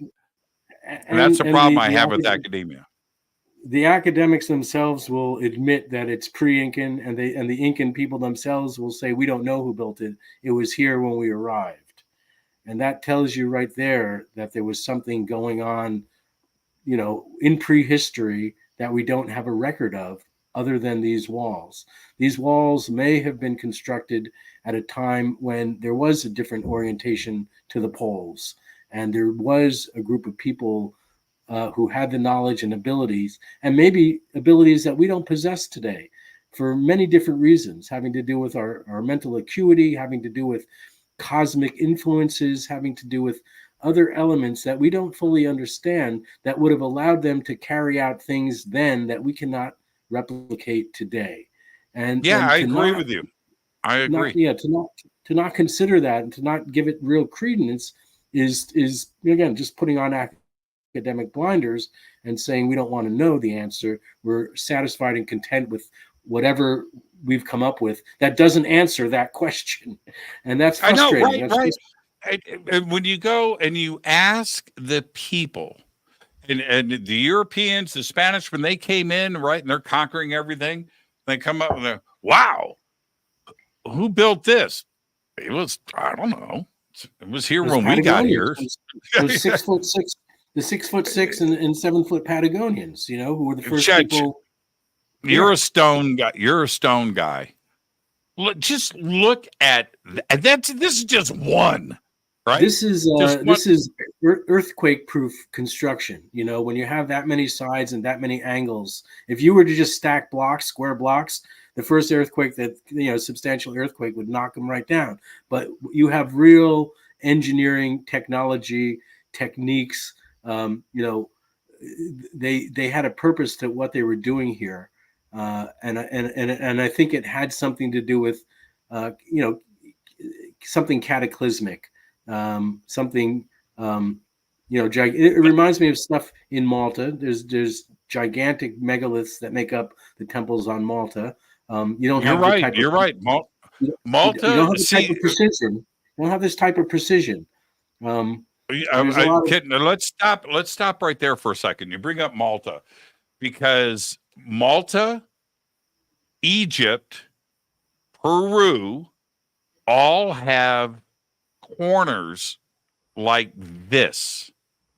And you go down to the Assyrian in Egypt, which is still one of the most amazing things that you can witness.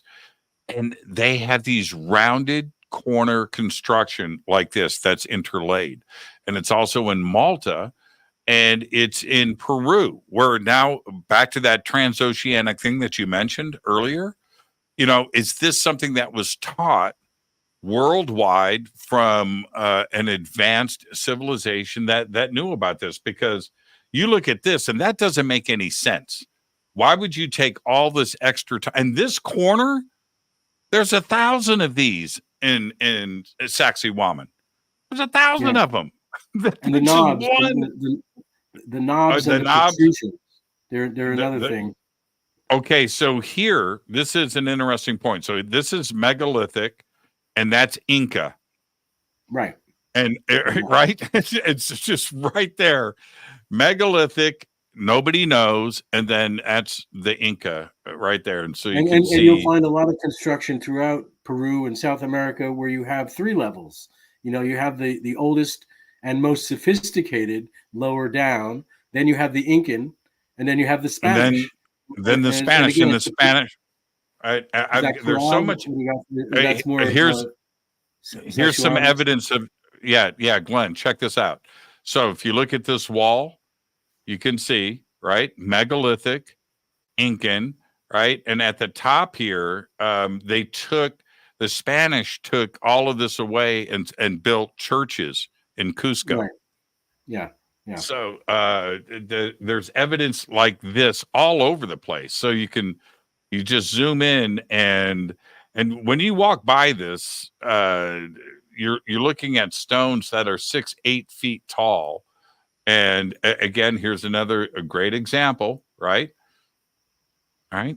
Now, what do you Megalithic. see? Again, I ask, what do you see if you go behind these? Does the earth come up to the top? Because I've heard that the it's almost like a facade, what you see visually, but behind it, it's very it's very different. And some have suggested that what we're seeing is something that was carved out of a larger flat surface, and that's how the precision came. And others have said it's set or cast in, because that's the kind of way. Okay. I have a couple of theories with that. So let me see. Let me go back. You know what? I'm going to pull this down. No, I'm not. I'm going to leave this up. Okay. So there is, you can kind of see it here. Now, when you walk up to these stones, first off, most of them are taller than you, right? So they're 10 feet tall. But what you see, and there's thousands of them, what you see, if you can imagine this for a second, this is my theory. I haven't, this is just me looking at this. If you've ever taken biscuits and put them in a pan with space in between them, and you put them in the oven, and then you pull out when they're done, they've all expanded, and then you have to break them apart, and they're puffy on the top. That's what this reminds me. Yeah, that's what this reminds me of. But the problem that I have with that, because if you go to something like, I'm gonna pull this down. When you go to Saxy, Waman, and just stay with me, I'm going to pull up Saxy, Waman here.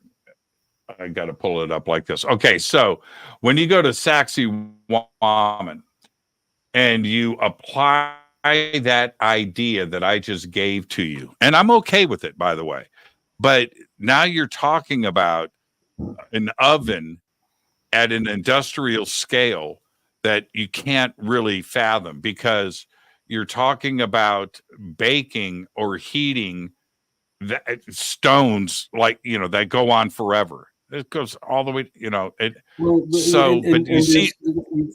heard of these sites that are vitrified, vitrification, stone sites that have been subjected to great heat. And they can tell, because you can chemically analyze the stone and tell if it's been exposed to great heat. For sure. And I'm okay with this idea. But when you go to and you look at these notches, right? It's notch, notch, notch. And every one of these notches, oh, I apologize for that. Oh, it didn't change the image. Every one of these notches has a corner, has an inside corner and an outside corner. Yep. And it goes on forever. So this whole hill were the stones roughly placed and then maybe chemically treated, possibly some kind of chemical process that heated the stones and allowed them to mold into place, and that's the puffiness that we see. Well, it makes a lot of sense, because the precision of the cuts, which is very disturbing to me, when you get to this kind of, were they cut and placed like this, which would have taken forever, or were they roughly done and then just heated up and then they filled in the blanks on their own naturally? Well, I'm kind of okay with that. Your cinnamon bun theory, which I'm going to call it, I hope that's all right, because when you put the cinnamon buns in the pan and they heat up, you put them in separate and then they heat up and they join. And like you say, they make perfect seams, and you got to pull them apart, and they expand. And what you're saying is that these expanded, and that's how you've got the bulges and the tightness in the seams.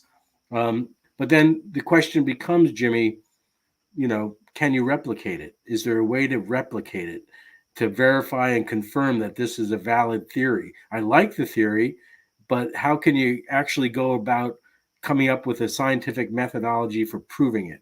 And that can't. I know, Glenn. When you stand in front of And it's not just Saxy Waman, but Saxy Waman is such a great example because of its size and in the field there. So you go out in the middle of this field where you see all of these people. And as far as you can see that way, and as far as you can see that way, you're looking at this. And you're just thinking, okay, so if it was heated, wow, what? It's at an industrial scale that I just can't imagine, but I don't have any other. Or they move these and carve these and cut these, which is what academia is trying to teach us. And that part, I can't buy into. Or there was a natural ridge of stone there, originally there, a natural feature of that stone that they carved to look like. No, they know where the quarry is. The quarry's 40 miles. And another question is, how did they move them, that giant stone, from that quarry 40 miles away? Now, the question I have, you see their terraces, and you see people on the mid-level of that terrace, and you see people on the top level. What do they see when they're looking towards the people in the field? Are there backs of these stones that are visible? Like, that big one in the middle, you got 3 on top of it. If you were standing in that patch of land between it and the wall behind it, looking towards the back, what do you see? I never see back images of the backs of these features. And actually you do. So, and not only do you see it here, like if you go up, I'll give you an example. See this cornerstone? Okay, so from the top, this is as square, it's as deep as it is wide. And so when you go up here and you're looking at these stones from the top, they're not flat. They're not tile that you put on the wall. They're just as thick. And so, no. And so when you go into Cusco and you look at, and you go into the city where you see the stone walls there that are just as intricate and just as crazy. They have that famous 12-sided stone there, which is just crazy. You can see the same thing. They're as thick as they are, as deep as they are wide. You can see the construction. You can go to the top. You can see the walls. They're not finished on the back the way they're finished on the front. Oh no, they are. Oh no, man. There are the finishing that you have to understand. The intricate cuts that you see here are happening on the top. They're just as finished. They're just as finished. And when you take these corners, you have to finish. This is, see that? That's done on the back side, on the other side. And to do that, it's all completely finished. And when you go, they're trapezoid cuts, trapezoid, and then the next one is the opposite of a trapezoid. I don't know how to explain it, but you see how they have fit these together. So yeah, just as intricate from the top and back as they are on this side. All right. Well, there's certainly, I'll give it to you that they're enigmatic and there are more questions than answers. And I don't see that changing anytime soon. It's again, just, to me, anybody who's got a viable theory for how to do it, I'm sure you could find funding for a replication event, because if you could actually pull it off, you're going to change the game. You're going to change the paradigm. Why let's I want to swing back to America's Stonehenge for a second, and also the Dolmens, but before we wrap things up, at America's Stonehenge, the big slabs that are covering the pathways, there were claims that was done by colonials and not indigenous or ancient cultures. Do you buy into that? Well, first of all, the natives haven't come forward and said that they did it or take credit for it. I've been there a few times. Some of those large stones, the sacrifice stone, the one with the gutter around the edge of it.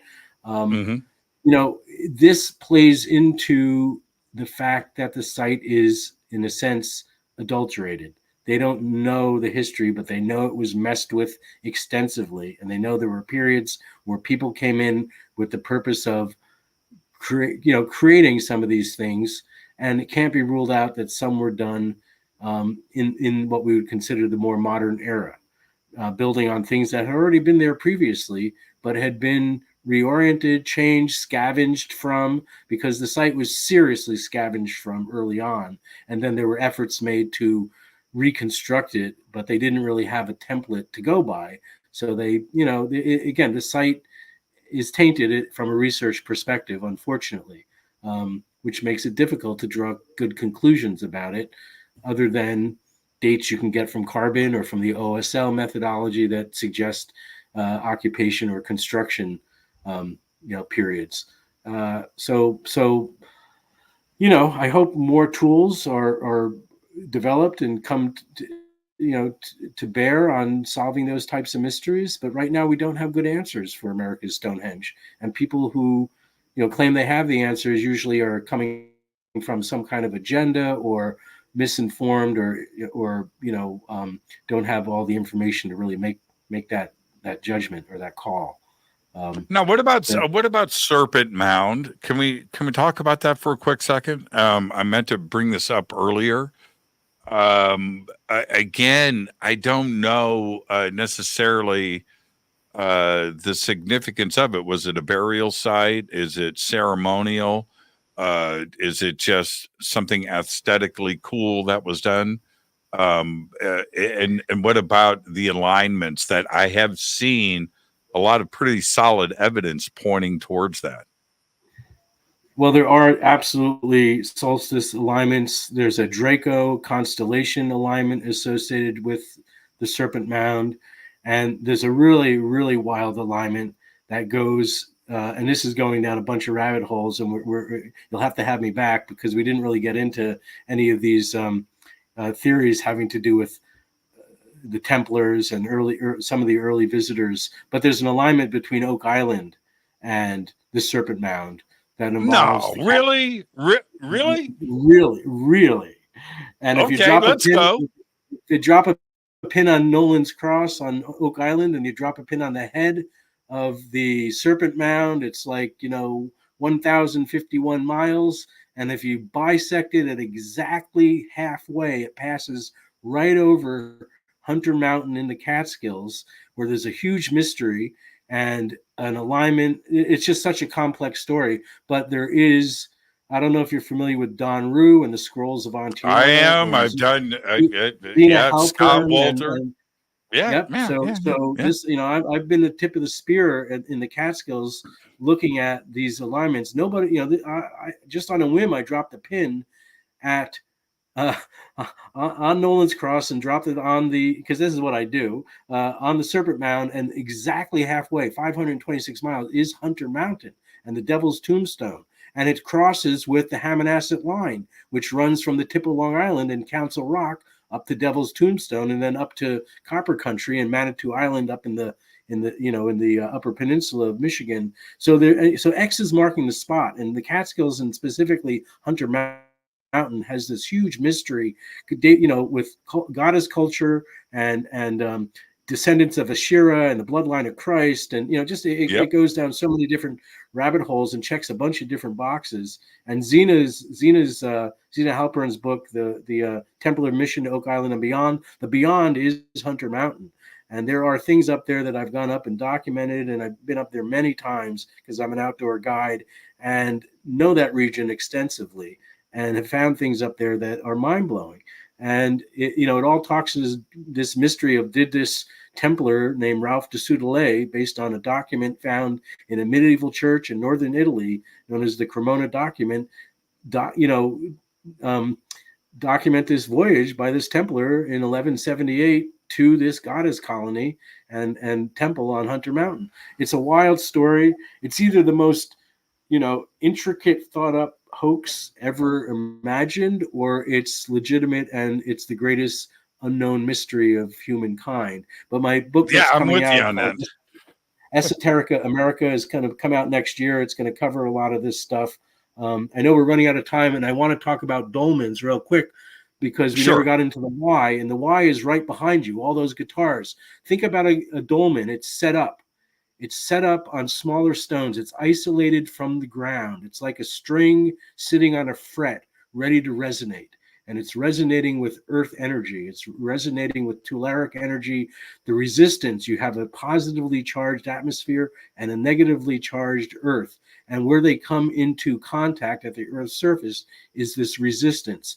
And when you take a large stone and you set it up and isolate it, it allows it to vibrate like a string on a fret, being raised up off a surface so it can actually vibrate and resonate. So I think a lot of the dolmens that are set up in that fashion, like the Salem dolmen in Westchester County, that's sitting on five base stones, like many of the dolmens we see in Northwest megalithic Europe, many of the grave cairns, they are set up to interact with the earth energy that's occurring right at our feet, basically, where the earth touches the sky.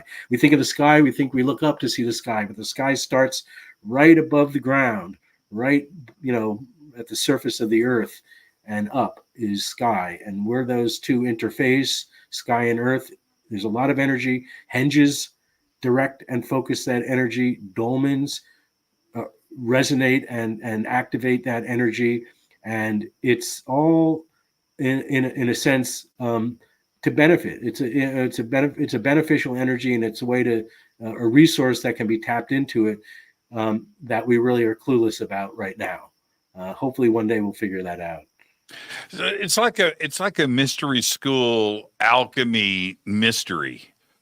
You know what I mean? And I have no issues with Merlin with a situation like this, because the balancing and the construction and the idea, the traditional way of looking at this, which is 40 men standing underneath the dome and getting the balance point, right? Moving back and forth. That doesn't no.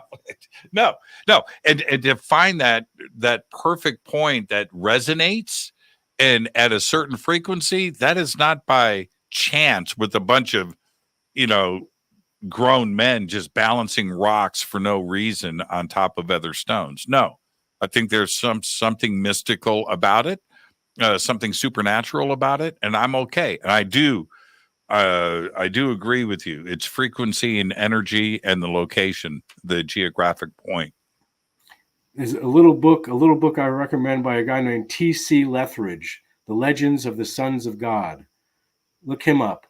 He was like one of the top archaeologists at Oxford in England, and he retired and wrote this book. And he said, "I can only write it now because I've retired. I could never write this book while I was working." It came out the same month as Van Dyken's Chariots of the Gods, so it got no attention. But The Legends of the Sons of God, T.C. Lethbridge, talks about all of this in a fashion that will really surprise you. Little book. Do you? We'll end with this. Do you think Jesus and Mary are buried on Hunter Mountain? Do you think that there are religious artifacts that were brought over by the Templars, as stated in the Cremona document, which was bought, sold, hidden, rebought, right? That's a long story behind that document. I have all of the images of it. I've got the secret maps. I've got all that stuff. I've done a lot of work on this. And I'm not giving. Yeah. Spartan. Now see that whole Spartan group and Rue. And if you back all the way up, just a box on the side of the river, right? And then boom, Indiana Jones for the next 30, 40 years. Listen, both Zena and Don were confidants. They both sent me all their research. I have files and folders from stuff they shared with me. I'm sure Scott's got all of that stuff too, probably more.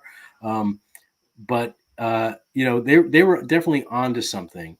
And Don, I know Don well, and I he's come to a bunch of my talks, and he deals in subterfuge. If Don says up, he means down. If he says left, he means right. That's just his DNA from working in the CIA and in that field for so long.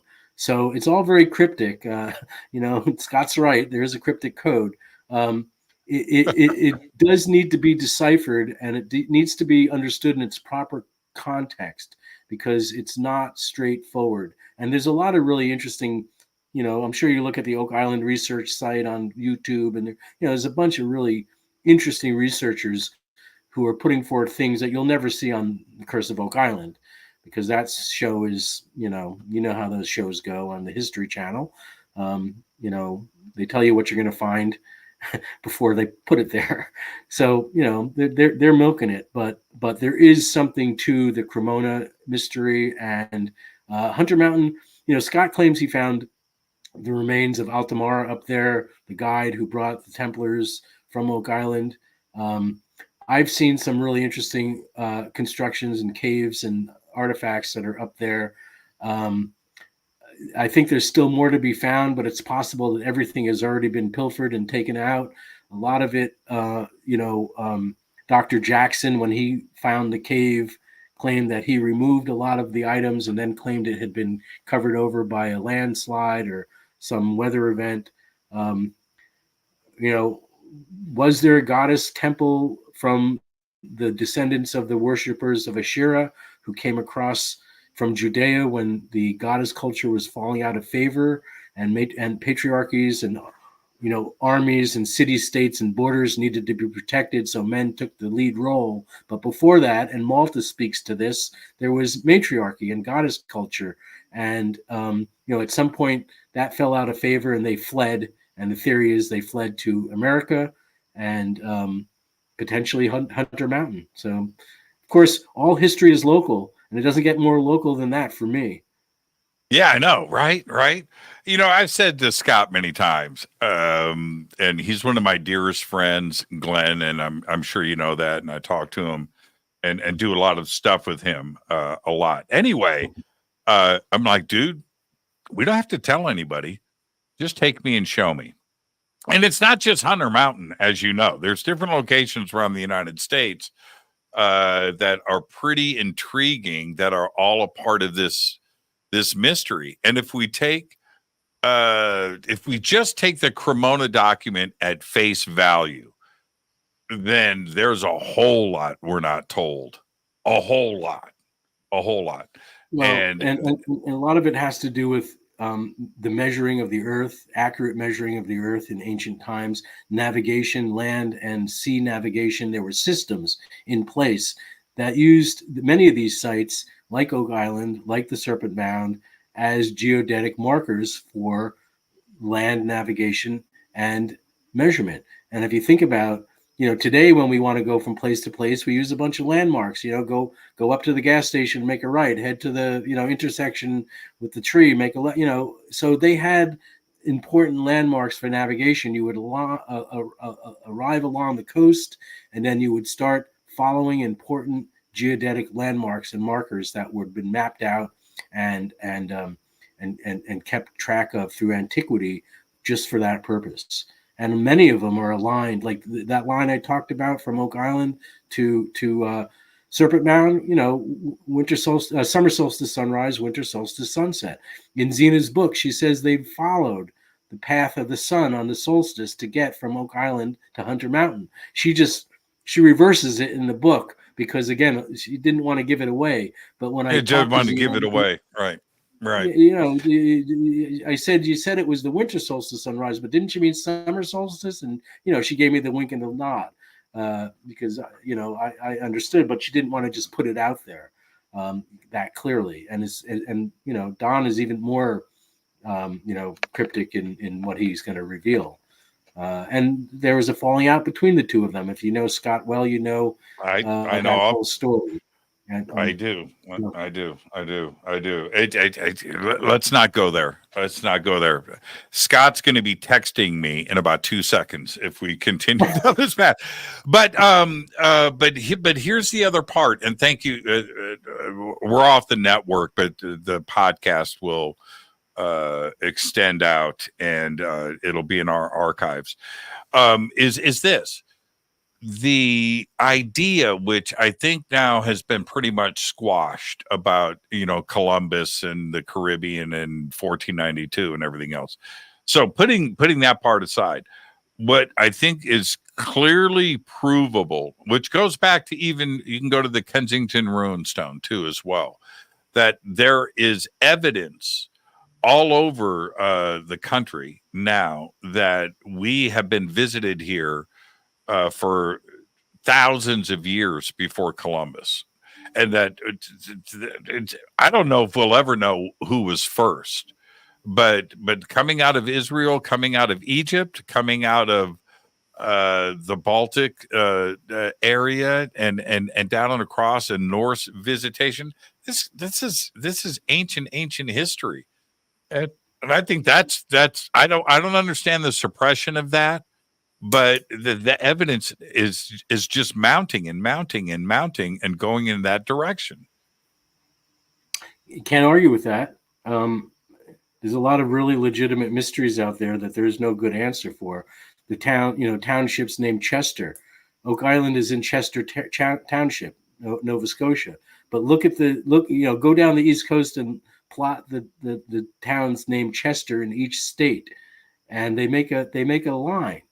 They make a very clear line, and from northeast to southwest, almost every state, starting with Nova Scotia, come down, look at Maine, look at Vermont, look at Connecticut, New York, New Jersey, Pennsylvania, Virginia, the Carolinas, Georgia. There's a Chester in each state, and they go from northeast to southwest. Chester means in Latin, it means military garrison. And go back into even more ancient times, into early English, Old English, and Chester meant ancient fort. So here you have these towns throughout America that have been named for being ancient forts, and they are all in a line. It suggests that the Romans were here and named these towns. If you look at the towns of Newport or the towns of Woodstock, there's alignments between these. And there's a chapter in my book on towns in Pennsylvania and New York that are also aligned geometrically. And there's a wonderful old gentleman named Tom Brennan. He's a surveyor, a PE, an engineer, and he did a lot of this research and published it in NEARA in the 70s and 80s, or I should say probably the 80s and the 90s. He's not that old, but he is in his mid 80s. And he talked about the silent signal system, and he talked about these ley line alignments and how towns like Greene and Greenville and Greene, there's a bunch of Greens in New York that are equidistant apart and make, triangles that are, the same sides, equilateral. The same with towns in Pennsylvania. And then if you bisect the distance between each side of the angle and where they meet is like something called central this or central that or middle this or middle that. So there was a real thought process in how these locations were determined and named that predates everything colonial or early American. It was here before, and again, I think it has to do with land navigation, measurement. How people got around, before the last decline from our previous technological high. Because I do think there are these cycles of, highs and lows of consciousness, technology, and civilization. And that's for a whole nother discussion when you want to get into news and. Yeah, I can't wait for our next discussion, Glenn, and conversation. This has been great tonight. And you're right, though. I think Norway has got a pretty good claim on the United States. I think they got a pretty good case in the court of law. Glenn, thank you so much. Where can everybody follow your stuff? On Facebook, we've got a couple of sites, Archaeoacoustics, the archaeology of sound. That's a group I've run for a few years. Archaeoastronomy and landscape archaeology in Northeast America. That's another. And then overlookmountaincenter.org is the website for our nonprofit that has been conducting research on the Lewis Hollow site up here in Woodstock, New York. So people can check it all out through those links. Glenn, thank you so much. Be safe out there, my friend. I look forward to Esoteric America. Get that done. Let's get you back. Thank you, my friend. All right, Jimmy. Thanks very much for having me. Have a good one. Great conversation. Perfect. Yeah, perfect night on the show. Thank you, Glenn. Glenn Kreisberg. Now, we went 15 minutes into overtime. We were off of the network 15 minutes ago, but everything is archived and in our membership area, and we'll also have it up on YouTube. With that, what am I doing tomorrow night? Does anybody know? Oh, Keith Thompson is with us. Tomorrow night, we'll be talking about his book, The UFO Paradox. Until then, all I've got is Gobekli Tepe. Fade to Black is produced by Hilton J. Palm, Renee Newman, and Michelle Freed. Special thanks to Bill, John, Dex, Jessica, Dennis, and Kevin. Webmaster is Drew the Geek. Music by Doug Aldrich. Intro, Space Boy. Fade to Black is produced by KJCR for the Game Changer Network. This broadcast is owned and copyrighted 2024 by Fade to Black and the Game Changer Network, Inc. It cannot be rebroadcast, downloaded, copied, or used anywhere in the known universe without written permission from Fade to Black or the Game Changer Network. I'm your host, Jimmy Church. Gobekli Tepe.